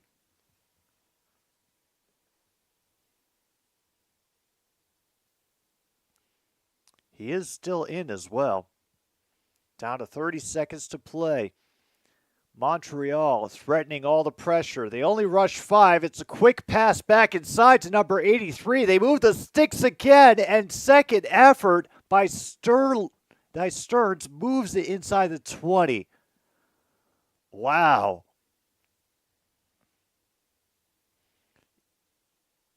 Jared Stearns moves his way out of one tackle to add an additional 10 yards. They only charge 2. Is this going to be an offsides on Saskatchewan? It might be. Meantime,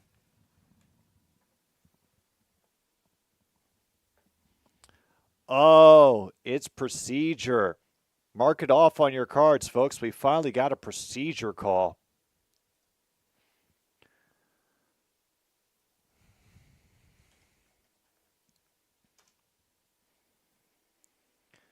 So that'll make it a 1st and 15, and we have to stop it again.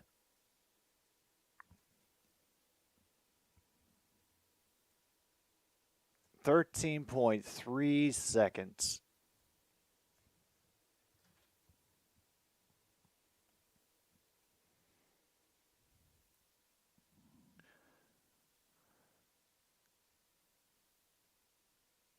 Wow. Early rusher does not get through, but Patterson is able to get the play off. Get it down to 8 seconds.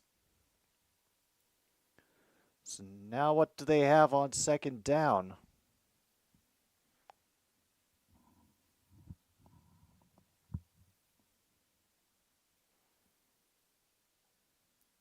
Uh, oh, yeah. Her hands are immaculate, theorist. Don't worry.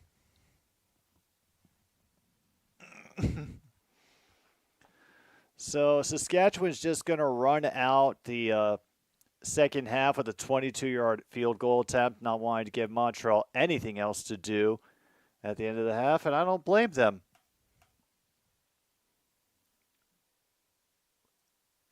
They scored on the final play of each quarter so far. A running touchdown from Frankie Hickson in the first quarter and another field goal from Brett Lowther. And now they lead Montreal 16-3. Montreal is favored by 3.5 to win. Not much of a margin, but still is one. Yeah, I also got a update behind about who is putting together the Major League Hockey, Tim, and I'm going to be discussing that more on Ass Talk tomorrow, along with many other things. So for right now, we're just going to take ourselves a break, get a drink, get a smoke, do what you do to get you through the halftime, and another Stupid Sports Show will return soon with more CFL action on 106.9 Click FM. I'm Jim B, and I don't know what the hell's going on.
smoke it up.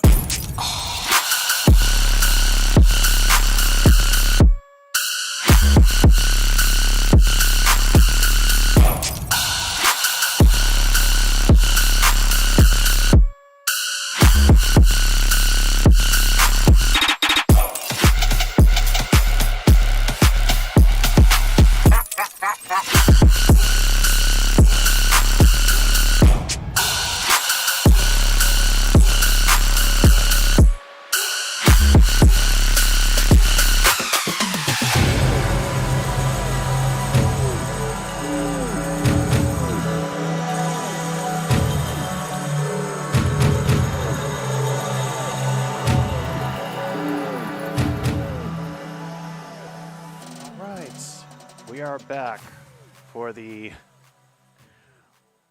second half of Alouettes versus Roughriders here on our stupid sports show. The last decent night of Thursday night football for a good long while. I mean, the NFL season is starting, and I think you all know what we're in for as far as that's concerned. So, let's just enjoy these last two quarters, Take in whatever the hell these teams have for us. Maybe Caleb Evans can get a comeback going. The Clowns are still active in Montreal, though. Meanwhile, a great job by Fletcher getting through.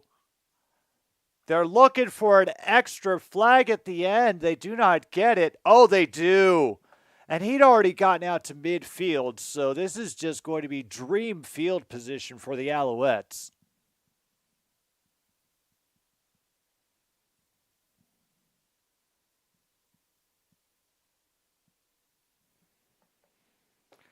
Woof. There is the Hall of Fame game next Thursday night, but let's be honest, neither Caleb Williams isn't going to be there, and C.J. Stroud isn't going to be there, so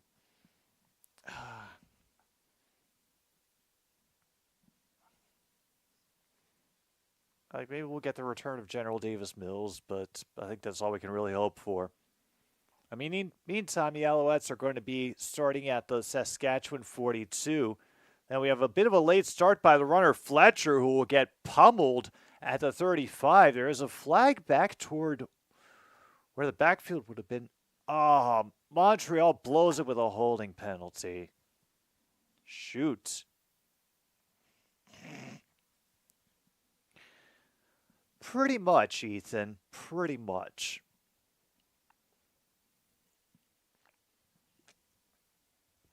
I mean, this is going to sound weird coming out of my mouth, but I almost felt a palpable sense of relief once the Lions got eliminated last year.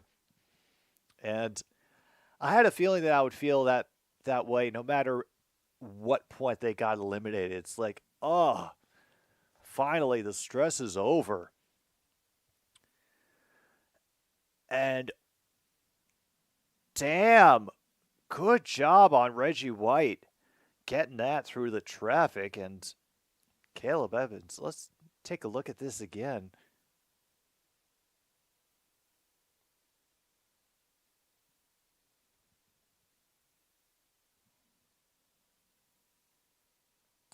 Nice little dart for a first down.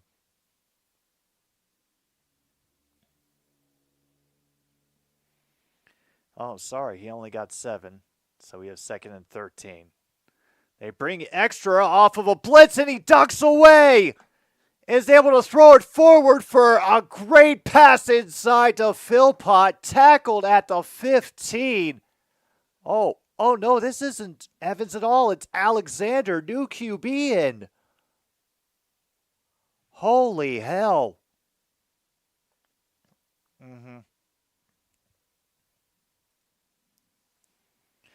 Just a great job by Alexander ducking under that safety blitz. Revis reaches out, finds nothing, and then Alexander back across his body to Philpott. 1st and 10 now at the 15. Looking back again, and there's a screen pass now down inside the 10. Second and about 3 coming up.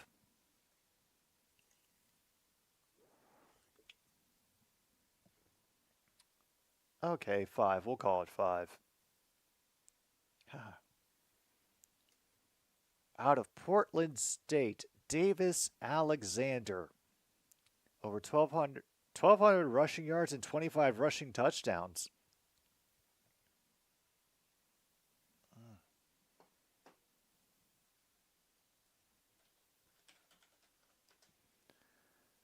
All right, 2nd and 5. Open for Philpott. He does get the first down, but knocked down at the 3.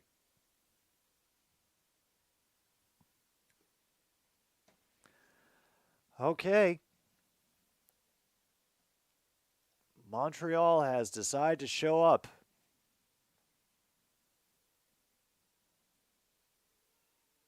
And it only took a different QB. Yeah, I hear you, Angie.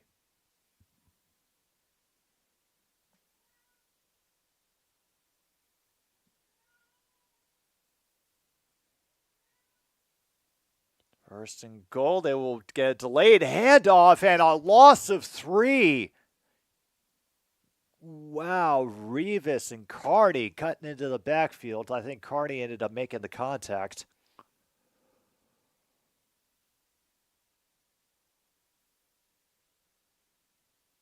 Wow, just snuck back to the inside. Was able to be there to bring down the runner.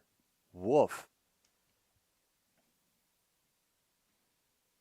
They'll have him down at the 5 for this. 2nd and goal. They'll try to overload the far side of the field. Then eventually bring somebody out to... Then he'll run away and find just inside the end zone Reggie White Jr. for the touchdown. And there he goes strutting down the field, and the Clowns are happy in Montreal.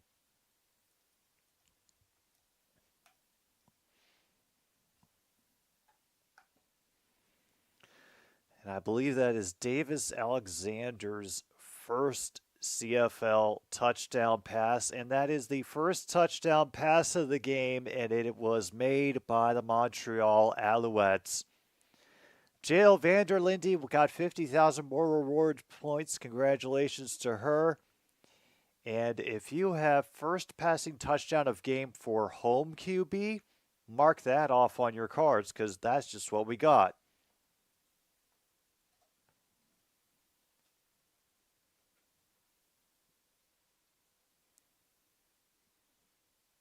Actually, let me go into the roster and just check something real quick.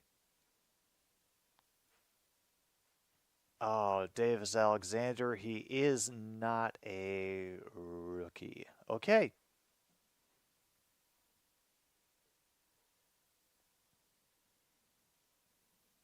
He's mostly just been a backup, and now he's stepping up.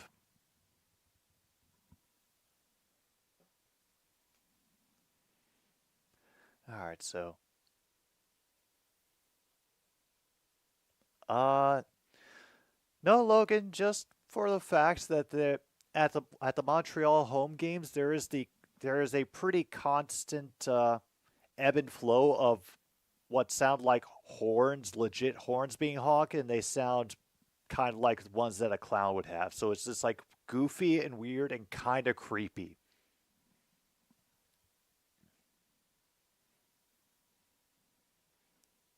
Let's see, Saskatchewan, D.V. Mitchell, Saskatchewan D, Mitchell, Carey, Armstead, and Philpott, and Reggie Bagleton, and all right. And it doesn't look like such a bad lineup, to be honest.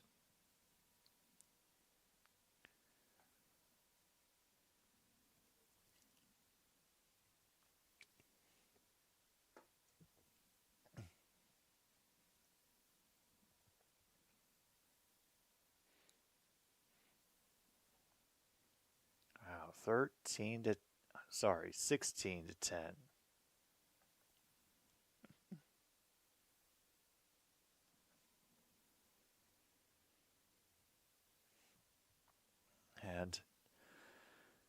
And great job by White coming and making himself open and visible to Alexander. The kick is away and the Clowns are honking with joy.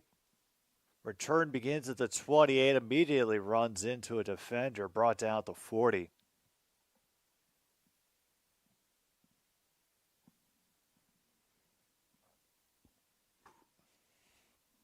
And it's that wonderful just duck that he made to avoid getting tackled.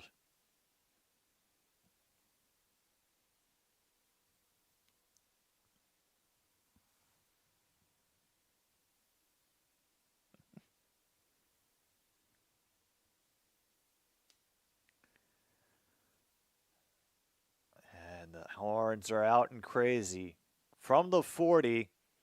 And the play doesn't even go anywhere. It is blown dead, and we got people rolling around. Things are getting chippy here in the third.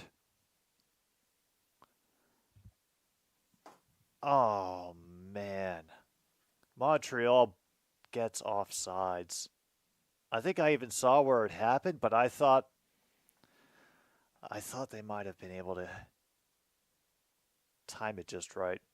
Please tell Angie the vegans do have constitutional rights. Oh, yeah.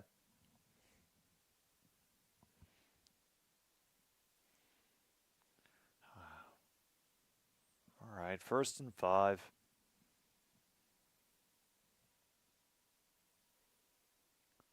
So back to Hickson we go, and he will bounce for 9.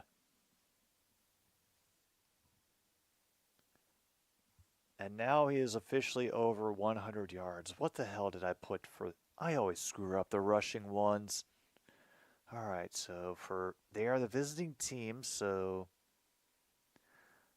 I put them under 100 yards rushing. Well, that space goes up in smoke. Okay, 13 carries, 106 yards for Frankie Hickson tonight, filling in for A.J. Ouellette. And he makes a dude miss in the backfield, turns a complete disaster into a positive. Gain of 3 and even more chippy action away from the play. There's a lot of extracurricular wrestling going on.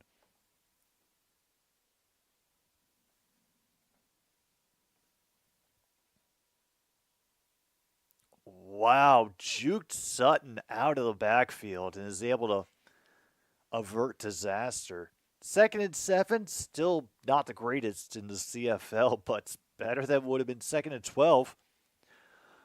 All the slot motion on the far side, and finally they get to Patterson, sack him back inside the 50.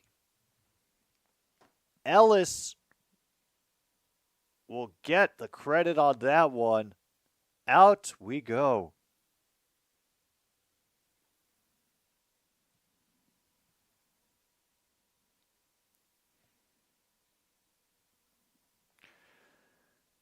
All right, first pressure by Mustafa Johnson, and then Avery Ellis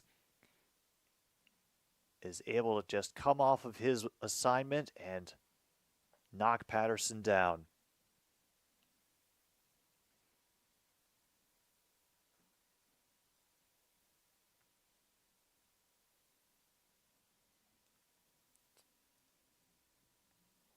Yep. Let's see if he is still... I think he is still listed on the roster. Meanwhile, we have a good return going for the Alouettes out to the 54, but...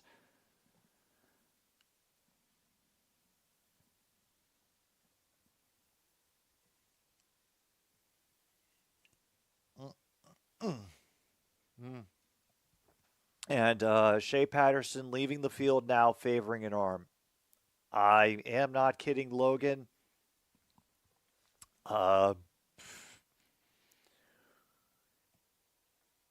We we could see a new QB when the Roughriders are back on offense. And yep, that's the only other one on the roster right now is one Mr. Jack Cohen.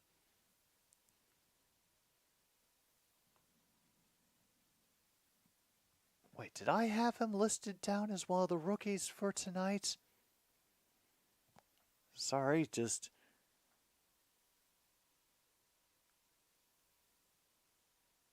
I didn't.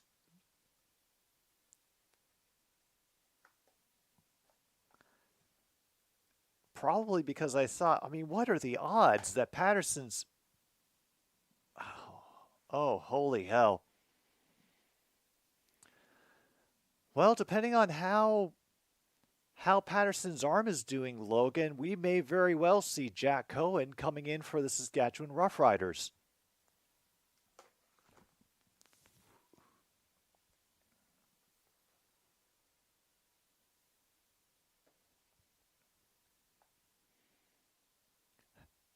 It came back from commercial too early.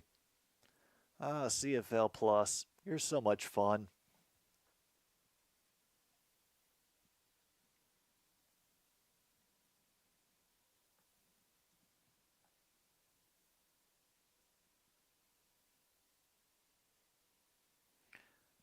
Yeah, I mean, even if you ride him with your elbow digging into the guy's shoulder blade as you go, oh, I'm not doing anything, I'm not touching him, you're still touching him with a different part of your body as you interfere with him.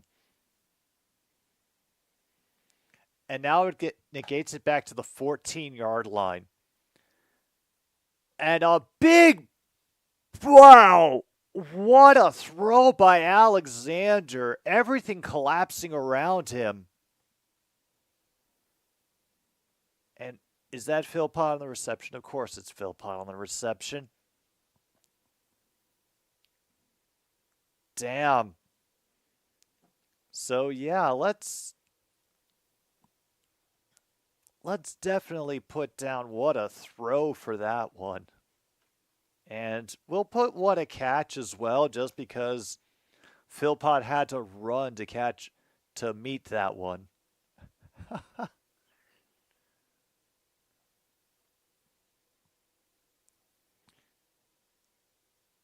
And Philpott, the screen kind of falls apart. He's only able to get 3.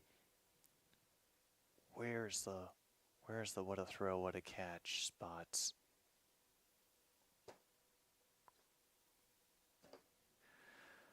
All right. Someday I will get this damn thing organized where everything is easily findable, but we're not quite at that point yet. All right, the Alouettes have made it up to their own 42. Oh, yeah, that's if Tyson Philpott catches a touchdown.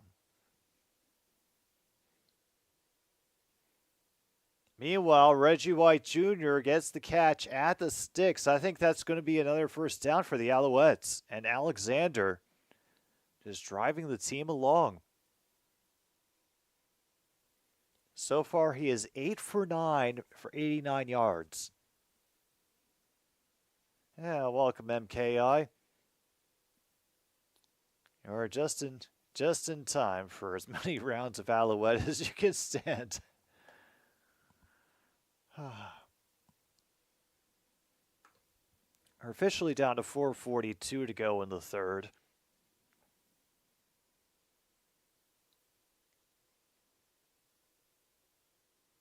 And well, Fletcher on the swing pass is able to gain 6.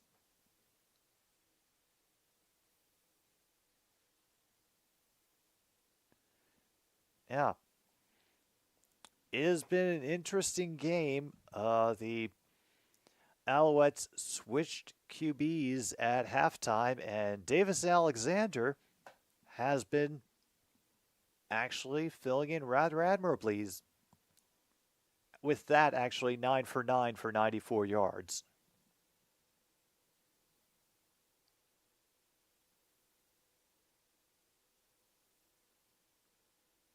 Yeah, he was already down by the time that came out. I know, MKI. We have our proud traditions here, and one of them is celebrating the Rouge whenever it shows up.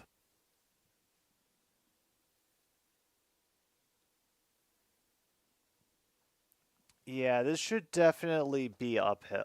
This should definitely be still the Alouettes' ball, even with as many Screw City loggers as I have in me right now. Even I think the dude was down.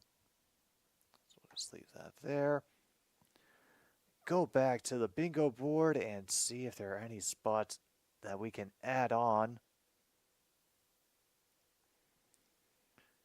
Well, they haven't had many crowd shots, so I don't know if we've had more spectators on phone. We have had crowd hates the call, so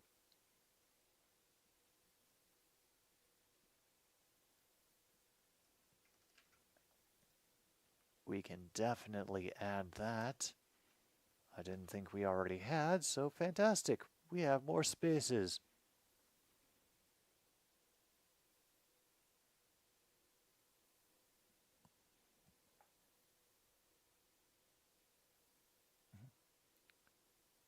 Oh yeah, we did have a couple turnovers.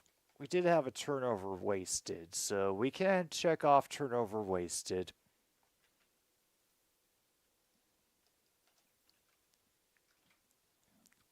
As per your shop teacher, the play is under review. All right, well, you heard it from True North. If you have yeah, no for sure, you can check off that space on your bingo card.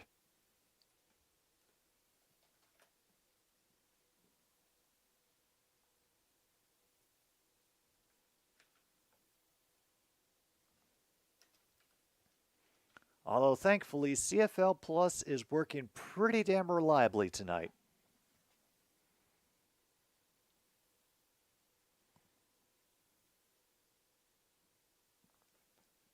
Are they still reviewing it? Yep, knees down and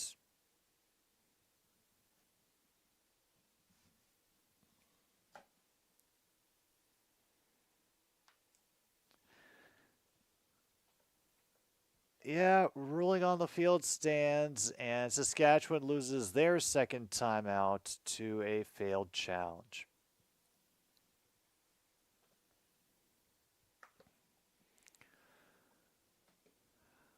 All right. Well, second and 5 for Montreal.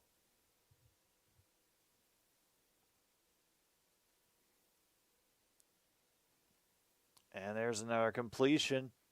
They get a first down, and Speaker getting his contribution in.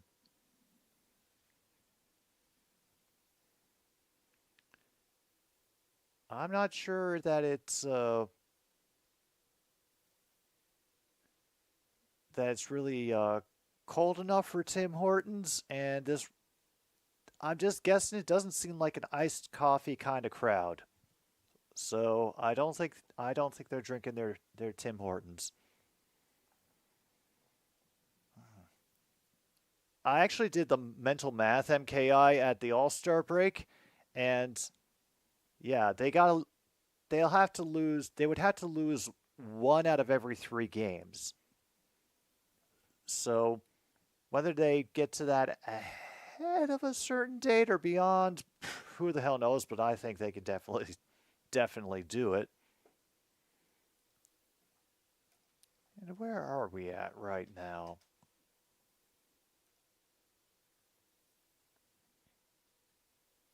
All right, we got 22 to go. Before the end of August, I think that I think that could happen. Second and 7. Tyson Philpott tripped up before he can break out, and he is mad.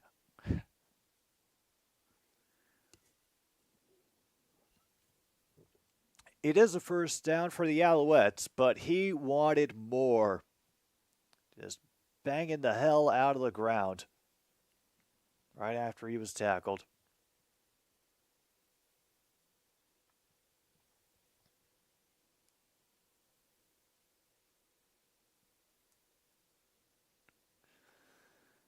All right, all the motion receivers go to the near side. And who do they find again? Reggie White Jr. dashes in for his second touchdown of the game.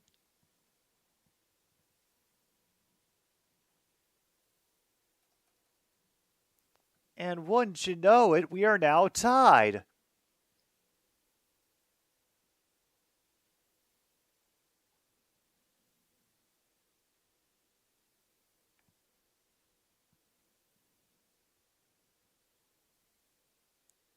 Wow.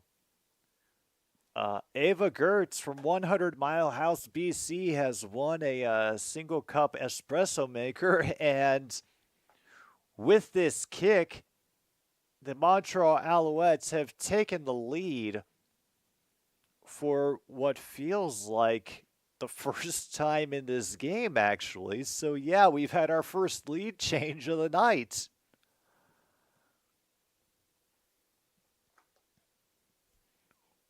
Ooh, we're getting all kinds of stupid bingo stuff going.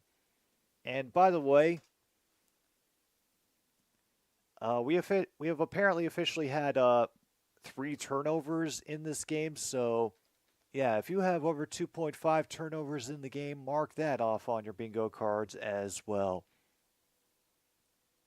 What a damn game. I thought Saskatchewan looked like they had things pretty well handled in the first half, and then Davis Alexander comes in. He ducks under one blitzer, and suddenly all sorts of holes open up. It's amazing, just amazing. Well, I mean, I'm sure you've seen the guy pitch at some point, probably thanks to this show. Of course he's going to get a big payday. The dude is talented and he has heat to go along with it. You know, it's just what players are we going to get? And of course, waste. That's all we're waiting to find out. And trade deadline is July 30th, right?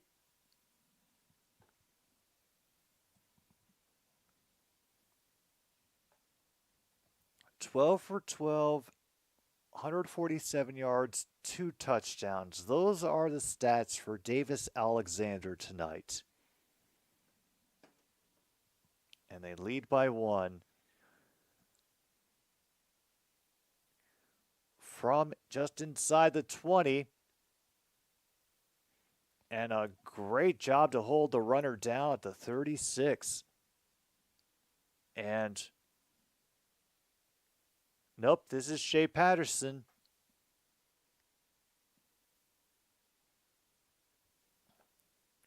We do have a flag, however. Not sure for what.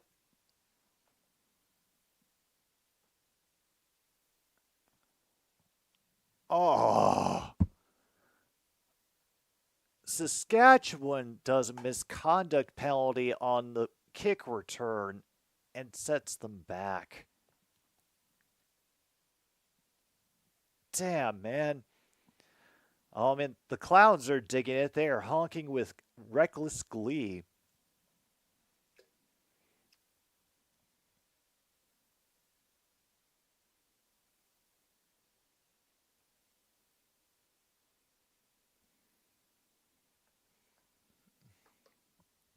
So now they're back to their own 21. 2 slot receivers on the far side. Shea goes up the middle, finds an open man. Ends up fumbling forward. And Keyshawn Johnson's fumble gets recovered by Sean Bain. I don't know where they're going to place this. I'm assuming the rules are somewhat different in the CFL. Holy hell.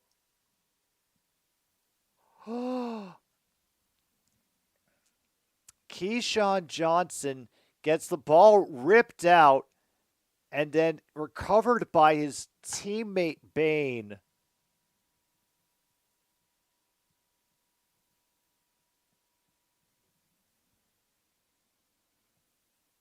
So where do we go? How far do we go?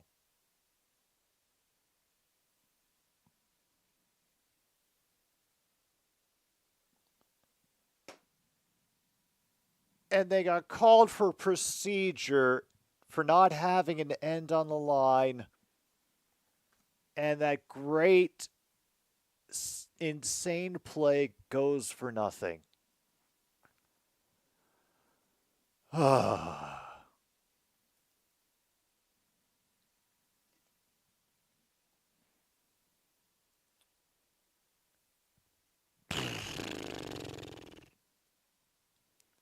Their sixth penalty tonight. I think they might have gotten away with a hold there as well. Holy crap.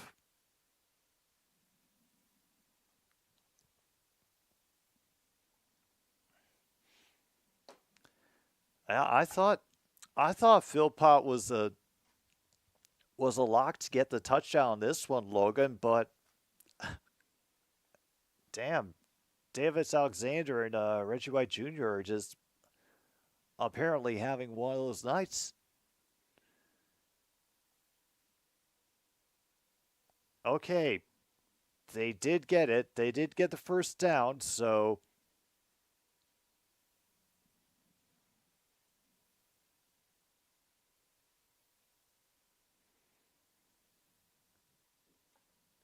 okay, Bradkovich is able to get the reception that time. It'll be 2nd and 5 when we come back for the fourth quarter. And MKI. Why does there always end up having to be something new to talk about?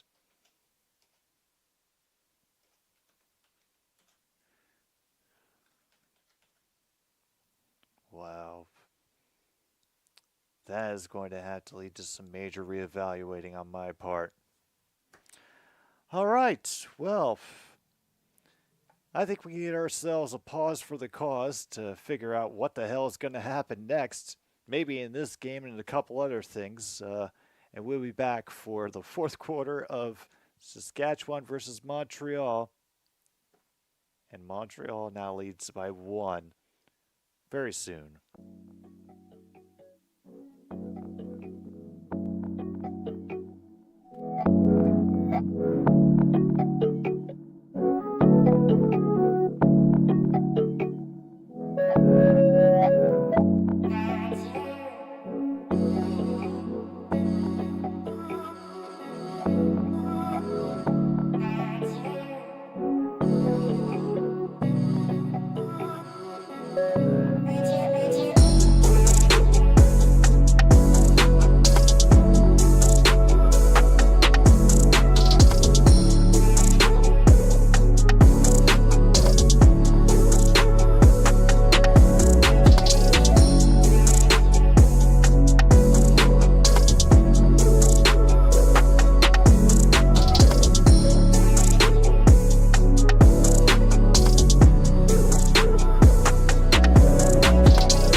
are back again. Fourth quarter is more than a little underway. Minutes gone. Hickson's just had a carry for about 6 yards. Second down coming up for the Roughriders.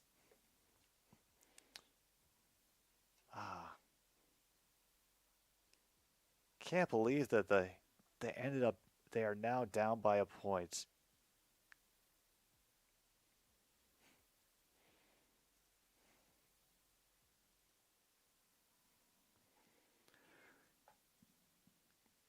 Yeah, 2nd and 4.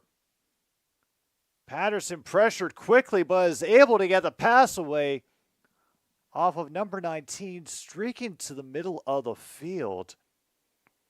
We'll get inside Montreal territory. Samuel Alouettes on the reception. Game played very soft by his defender, who was keeping pace with him just a couple yards off.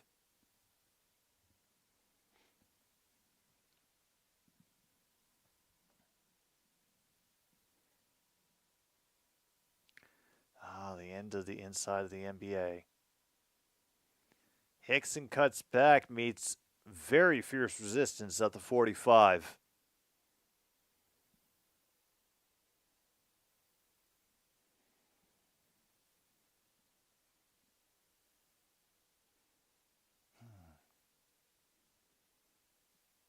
Honestly, post-stream plans involve going outside to see if I can actually catch the moon.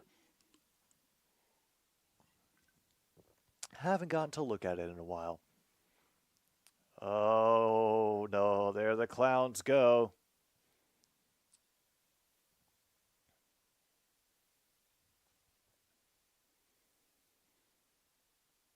And is knocked down at the line.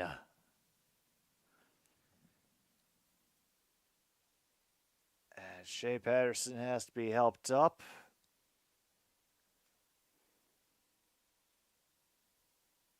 Let's see what happened at the end of this.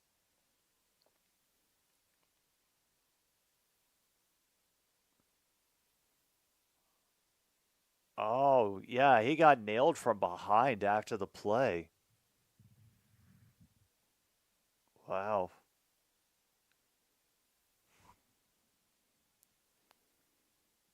And he is checking on his hand again. Not sure if it was the same hand from last time. And that one gets no good.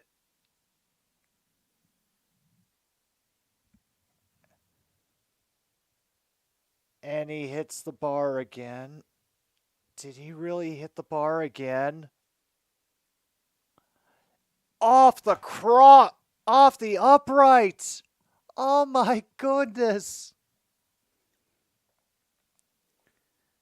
Second doink of the night by the Roughriders kicker. Oh. Damn.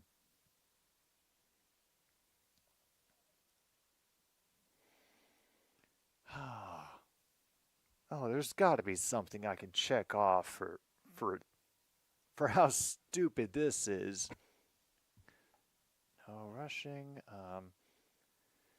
You know, we've had 3 turnovers. We can definitely check off ball control. I feel more than justified checking that off. And actually, all three of the turnovers, I believe, have been fumbles.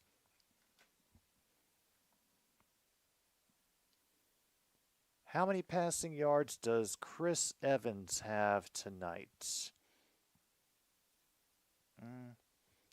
Caleb, I guess you mean Caleb Evans? Well, he only ended up with 91 yards, 9 completions. They ended up switching to Davis Alexander at the second half, and so far, dude is 12 for 12 for 147.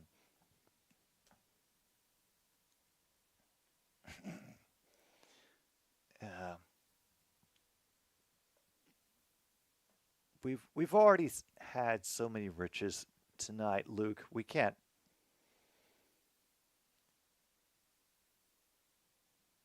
I'm not going to try to blow it out of proportion by Oh, don't worry, man. I just was like, I was just trying to make sure that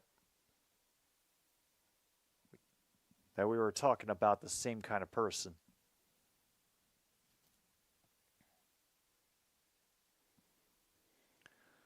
All right. So from their own 30, Davis fakes the handoff, rolls out to his right, trying to launch it.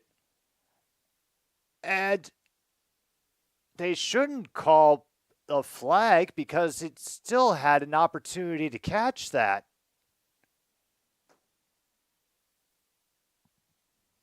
What the hell are they thinking?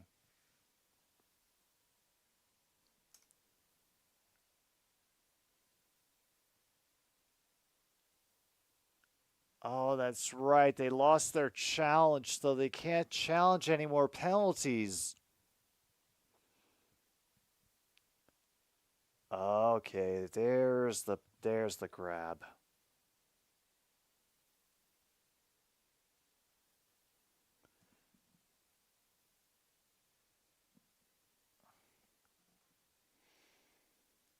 Oh, damn. They do spot a foul now, don't they? Yeah. Crud. So now at the Saskatchewan 50, Alouettes have first and 10 again.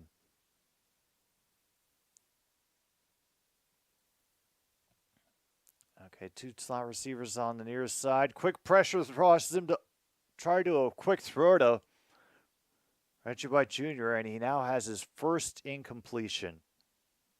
Mm. Mm. I NJ, I would not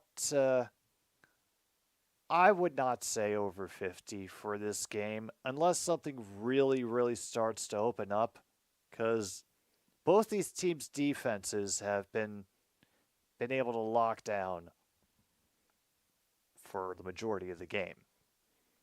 Davis Alexander, meanwhile, just passes through a blitz, and Fletcher ends up running for the first down inside the 40.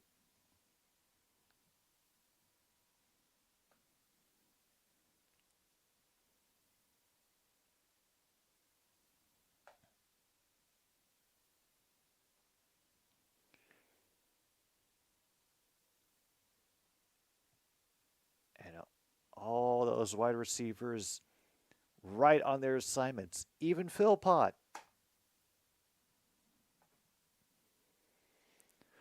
All right, another first and 10. They are down to the Roughriders 38. They're going to overload the far side of the field with receivers and do a run to Fletcher on the inside. He'll maybe get 4, maybe 5. And now more pushing and shoving.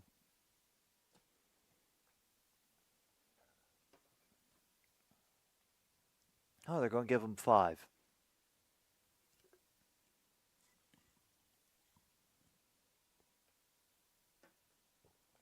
Mm-hmm. Yeah. Our resident Jays expert, True North, informs me that the answer is fire everybody, including the front office. Oh. Yeah, whatever. Meanwhile, Alexander misses out one tackler, and the ball comes out, and will eventually be brought down short of the first down. Whew. Oh, I'm actually kind of looking forward to Winnipeg, Toronto myself. Then again, I'm also weird. And it will be an incomplete pass, third down. And it is a fumble. He couldn't get the forward motion.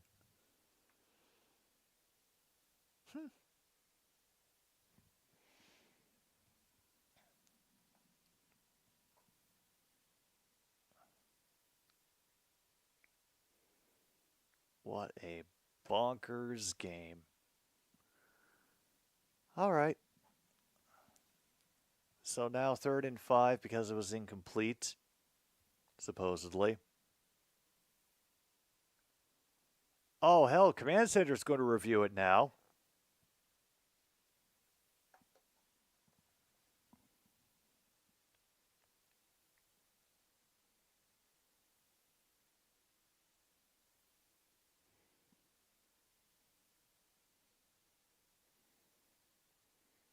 And so now they have 3rd and 1.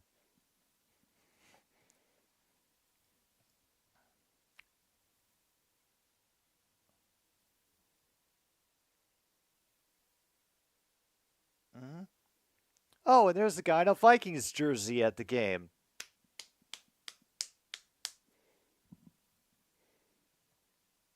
And his jersey's got its own flavor of weird. I understand, man. All right, so because that fumble ended up propelling them forward, once Speaker recovered, is 3rd and 1 for the Alouettes.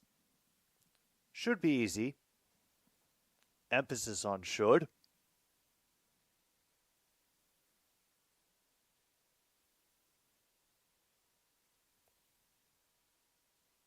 And Caleb Evans is back in for the short yardage.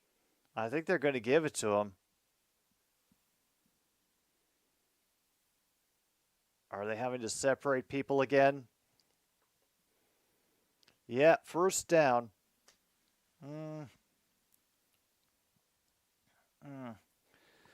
Actually, that's a good question. Does an appearance of a Vikings fan at a CFL game count as pandering to the Americans? No, I think it would have to be a Cowboys jersey.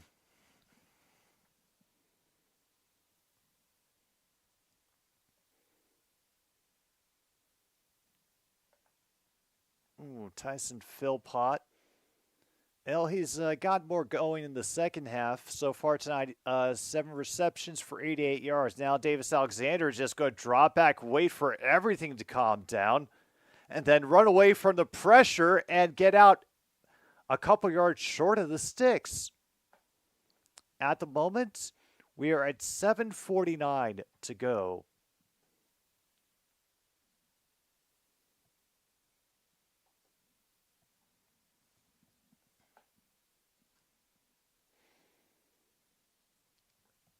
Damn.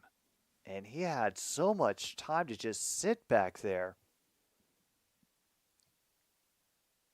I mean, I guess that's good credit to the defense of Saskatchewan for taking away all his passing options. Right now, we are at 2nd and 1. Alouettes are down at the Saskatchewan 19. Yeah, Caleb Evans is back in for this short yardage play. Going to easily get it up the middle. Oh, I saw that too. Apparently, the only thing that stopped him was an error.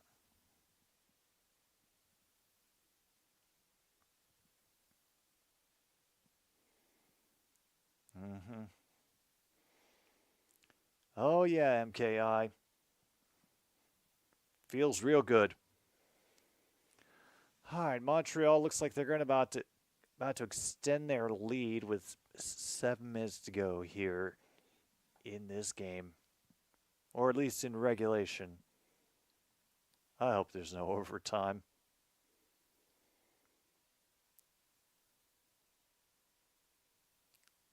Good pickup of the blitz, but finally they're able to bring down Alexander.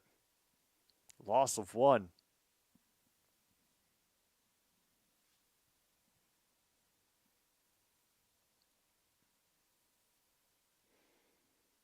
All right. Down to 16-26. 2nd down. Monty wants food, and then Monty wants me to go to bed. I kind of want to go to bed, but... Oh, NJ, the reality of the NFL preseason coming up has just hit me. There's some college football stuff I'm looking forward to, but, oh man, a great takedown of Speaker, but he still has the 1st down. Woof. 1st and goal now coming up. I think there might be an injured player on the field as well for the Roughriders.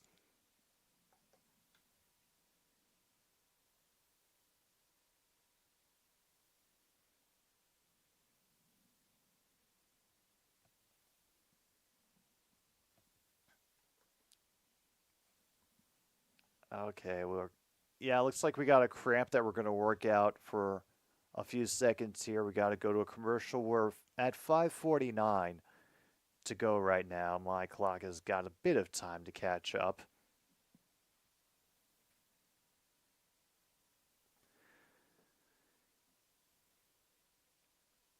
And yeah, I think we can successfully check off a few other bingo spots. For example, the home team did get over 200 yards passing, so if you have that, throw that down.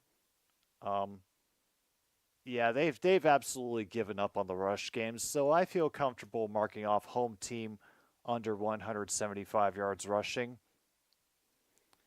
as well as visiting team under 300 yards passing. So, yeah, those are a couple more spaces that you can check off if you happen to have them on your cards.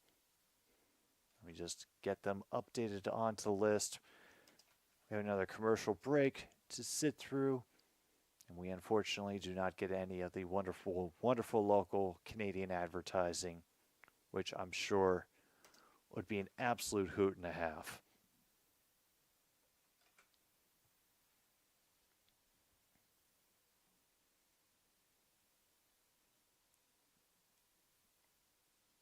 No, we haven't had we haven't had a quarterback rushing touchdown. We had the handoff to Frankie Hickson, and then two passes from Alexander to Reggie White Jr.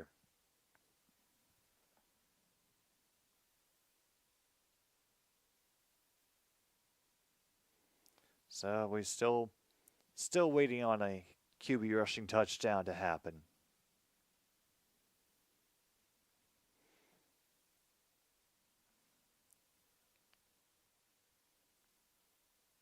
All right, things have been worked out. From the 6, gets the snap, going deep in the end zone. Was he in? Oh, he's out. Second and goal. Clock officially stops at 5:28 to go.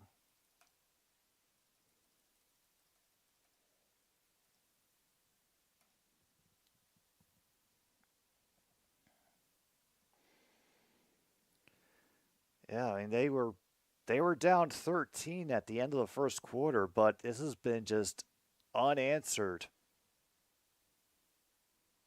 I don't I don't think so. No. Nope. And Alexander gets sacked again. And that will be Micah Johnson getting credit for that sack, and now they have to take the field goal. No, longest run has been 9 yards by Davis Alexander.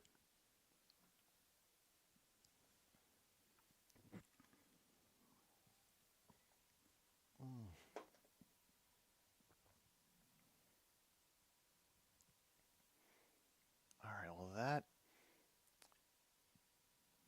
isn't absolutely terrible. Yeah. The field goal is true and through, down to 4:21 remaining.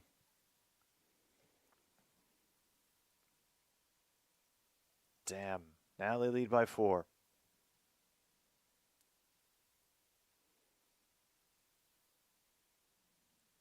One yard away from bingo.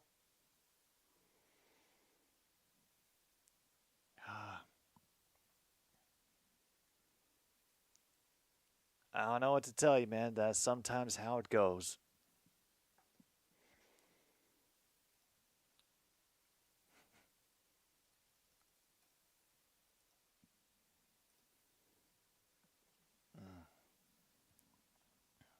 Toronto and Winnipeg. Winnipeg this season, they feel like they've been an absolute clown show. Toronto running hot and cold. I mean, myself, I would put the money on, I would do it on Toronto. But then again, I'm also curious to see who their QB is going to be in the first half this week, whether it'll be Cameron Dukes or Nick Arbuckle.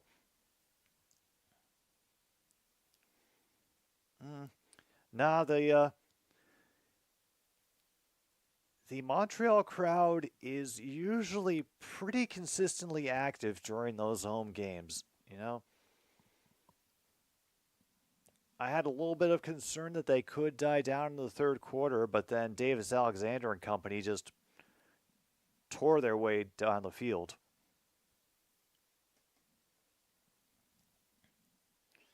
And yeah, it's only a dull leg thinking about the Dylan Cease no-hitter today, so I don't know if there's anything else. I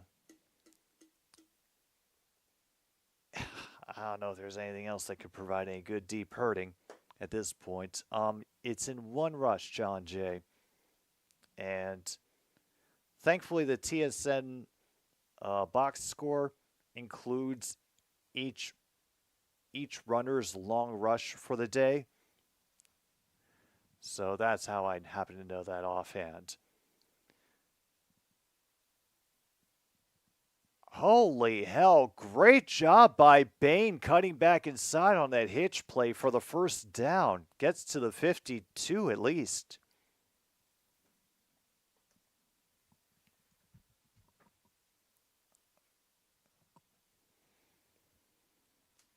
All right. Closer and closer we crawl toward the 3-minute warning. 1 yard. Gotcha.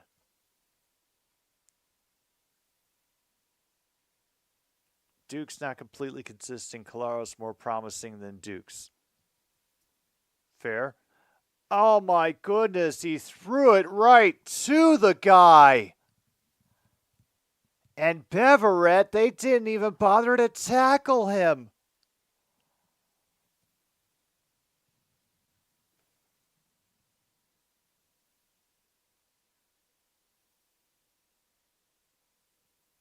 Oh no. All right, let's. Oh no, he didn't. It hit the ground. Hit the ground. Good acting job, Beverett. Command Center is about to knock this one over. No, Beverett basically very effectively sold a dropped ball as an interception.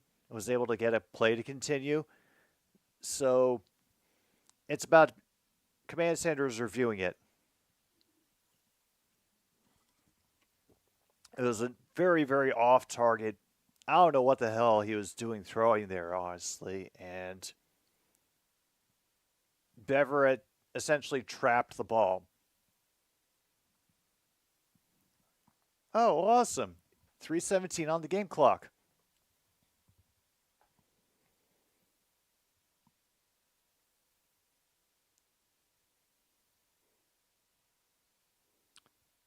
We are now 2nd and 10. Still at their own 53. The Clowns are going mad in Montreal. We are closer and closer to the 3-minute warning.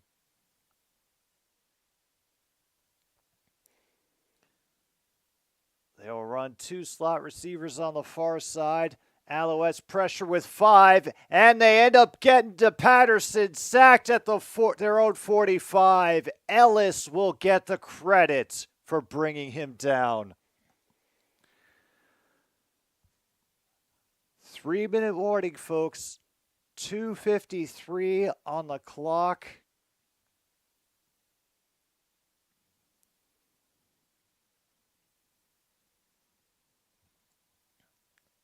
Damn.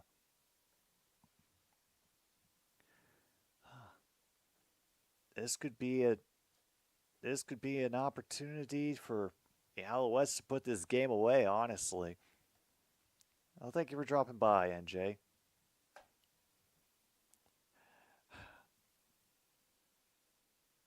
Yep.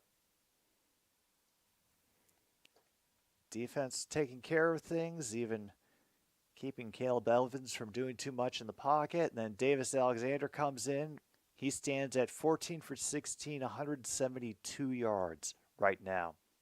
Is going to be third and very long. If it was second and 10 at the 52, yeah, it's going to be at least a third and 20.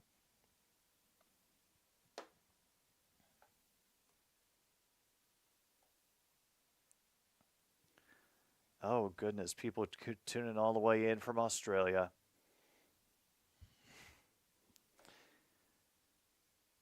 I mean, there's still time, MKI. Remember, we're at 3 minutes in heaven now. Clock stops at the end of every play, no matter what. I mean, we could get another couple 2 and outs, and we still could get that rouge. If you couldn't tell, folks, me and some of our audience members are really, really happy that the rouge exists in the CFL. In fact, yeah, tonight's been a good night.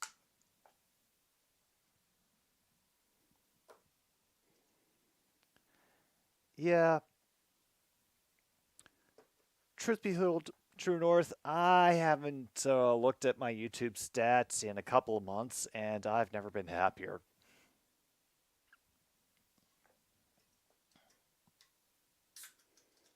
All right, that punt will roll out of bounds.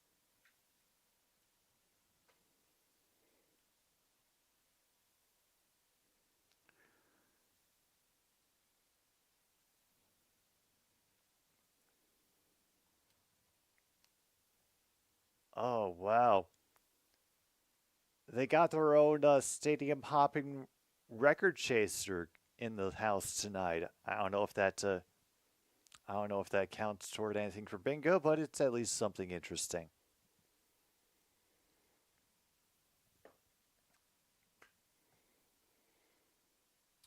All right, that'll be a quick handoff to not sure who. Oh, and there it goes. They're cracking up in the booth. Fletcher gets gain of 6 on the ground. The announcers are bored / drunk. Mark it off on your card, folks.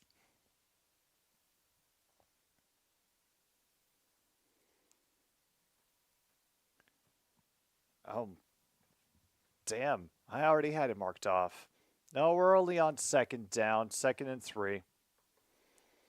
We're at 2:15 to go. Lots of time for Alexander. He escapes the pocket and the pressure. Will have to be run out of bounds. Will reach forward. Did he get it? They're going to give it to him by a yard. Ends up running out of bounds, stopping the clock at 2:05. Fresh set of downs at the Montreal 35.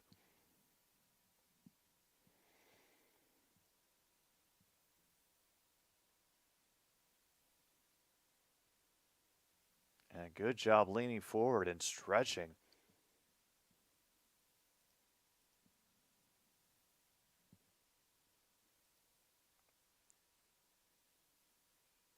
And yeah, that still didn't get over 10 yards. Montreal still has the ball. Yep. And he tries to get a quick one to Philpott, and as he gets wrapped up, he cannot secure the ball. Incomplete. Clock stops at 2:02. Oh, I marked it off for the Ninja Warrior read.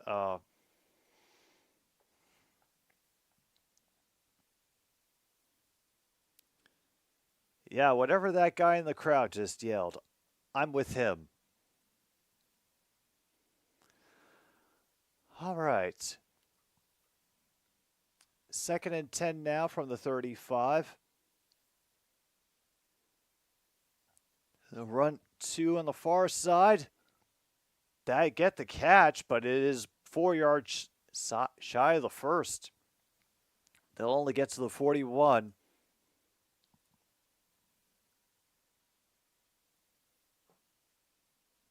So yeah, they are going to punt it away. But I'm sure that they'll try to run off some clock here since that play ended in bounds.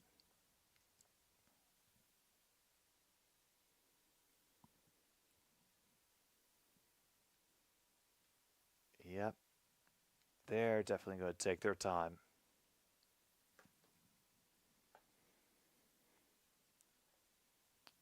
Patterson has had 191 yards today, 18 completions.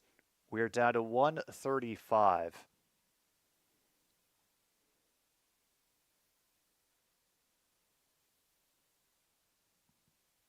And Joe ends up picking it up early just to grab it and run it out near the 45. All right, Patterson and company, officially 128 to go. They need a major score. They need the touchdown. They have to go from their own 44 all the way down.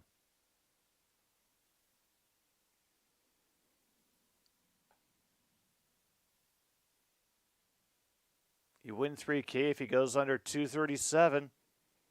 All right, well, we start with him throwing out of the pocket, getting across the center line with that one, so now he's over 200. Keyshawn Johnson with the reception.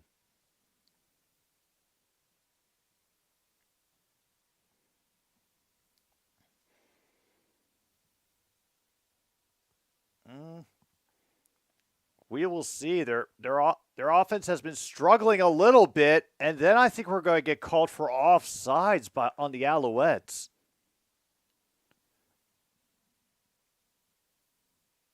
Oh, no. Procedure on Saskatchewan. All right. Backs them up 5 now for 1st and 15.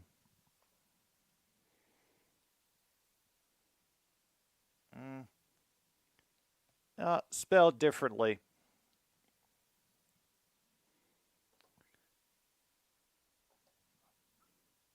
Right now, 114.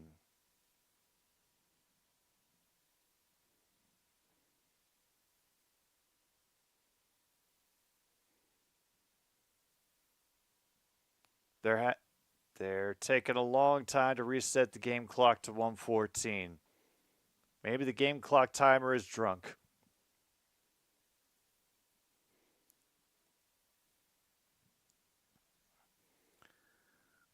Well, Amelis is at 53 yards for the night so far. That could change, but right now, it's Saskatchewan ball, 1st and 15 after that procedure penalty. The honking is crazy. Out of the gun. Knocked down at the line. Second and 15 coming up now for the Roughriders.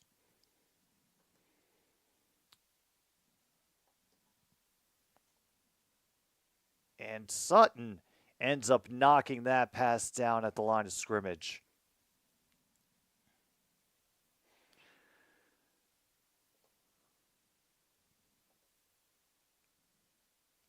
Oh, it's supposed to be 112, not 108? Thank you.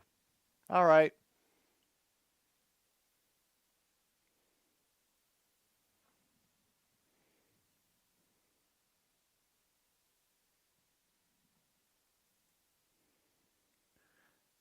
They'll rush 4, and then he'll throw it underneath, and they will be short by 3 or 4 yards.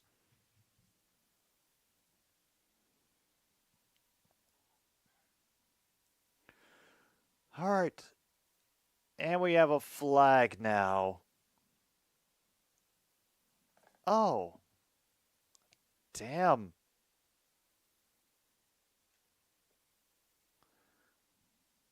So they get 10 yards from a illegal contact penalty that Montreal committed on that play. So they get to try 2nd down again, but much shorter. All right. So now 2nd and 5.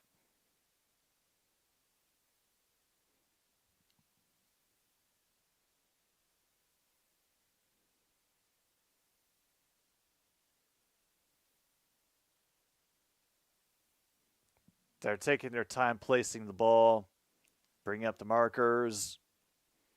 Meanwhile, the Clowns are hyperventilating in the stands.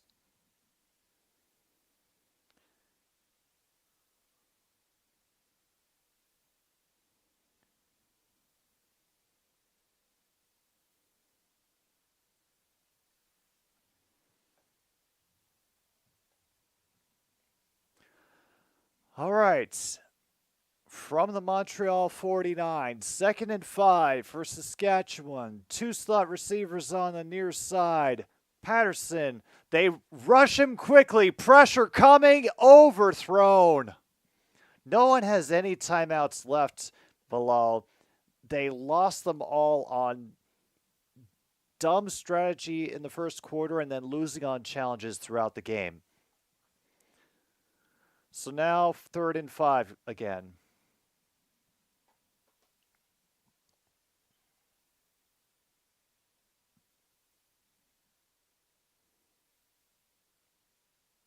All the way from Egypt. All right. Hope the day or night is wherever it is right now is treating you well. We're officially at 1:01 to go. They overload the far side with option. Looking to the near. Throw a missile. Caught at the 40 by Bain. Damn.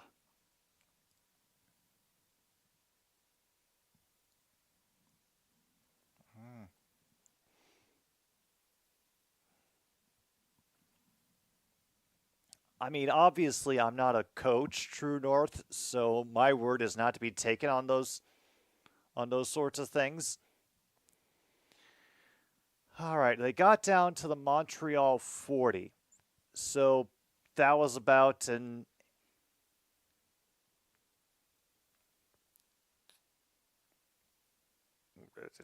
about 18 yards. Patterson's up to 212 on the day so far. Pressure coming. He has to get rid of it underneath, and the receiver drops it. Oh, man.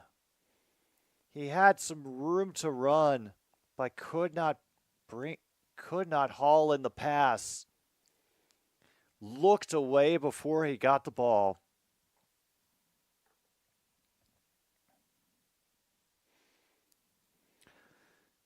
Down to 45 seconds now.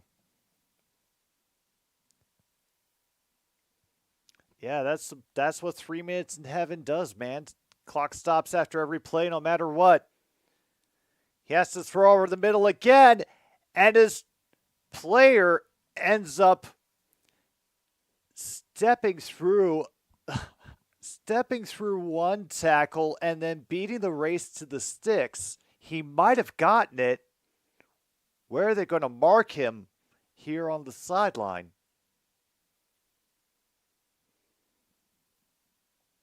They gave him the first. All right, we're officially at 38 seconds to go. The Roughriders have a fresh set of downs.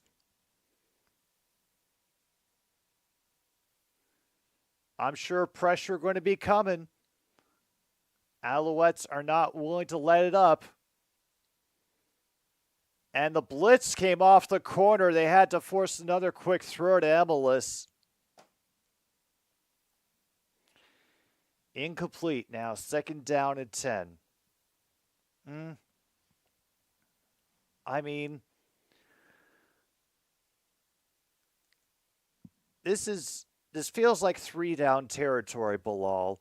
And if they have to get that with a couple of 7-8 yard passes, then maybe that's what they have to do.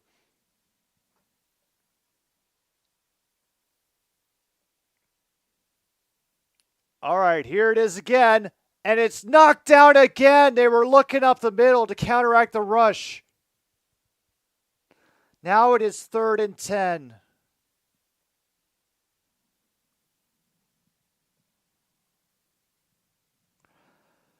All right.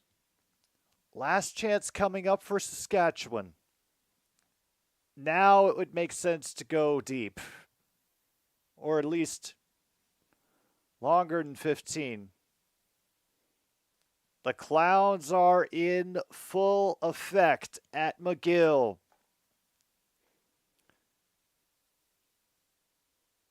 They didn't get called for time clock, but Patterson has to run away. He finds his man at the sticks, will get a penalty flag called at the reception. What?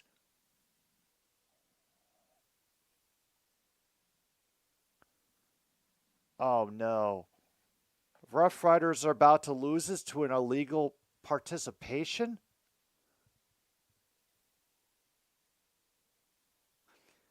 Receiver went out of bounds and then came back in.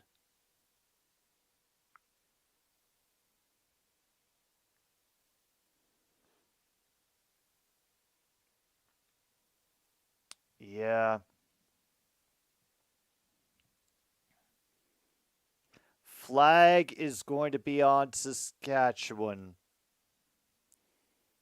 They're going to review it, but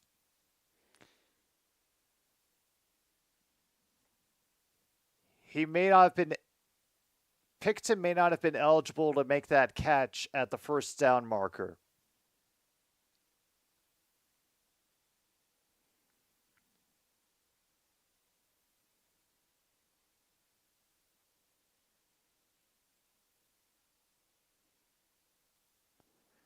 Because it is a incomplete pass, first down, Montreal. All right, let's check off a few more spaces as the last seconds tick off. We did have only one turnover on downs, but still it was under 2.5, so you can mark that off. Yeah. It is going to end 16-20. That is unfortunately how it go.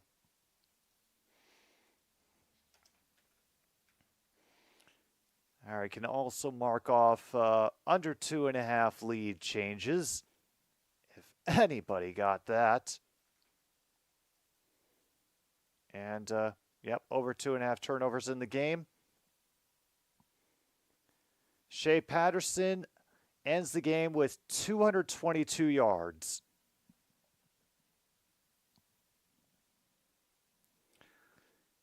Davis Alexander coming in, providing a boost, and the top team's battle ends with Montreal winning 20-16. Woof. Didn't know what to expect, but I know it wasn't going to be that. And maybe we'll get Jack Cohen in the next game. Who knows?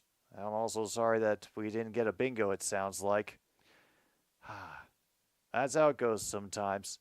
Well, it's going to do it for the CFL tonight here on Another Stupid Sports Show. I am going to get back on the air tomorrow at 4 o'clock Central for a little bit of ass talk.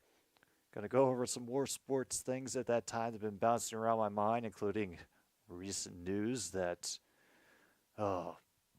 it's going to be worth talking about.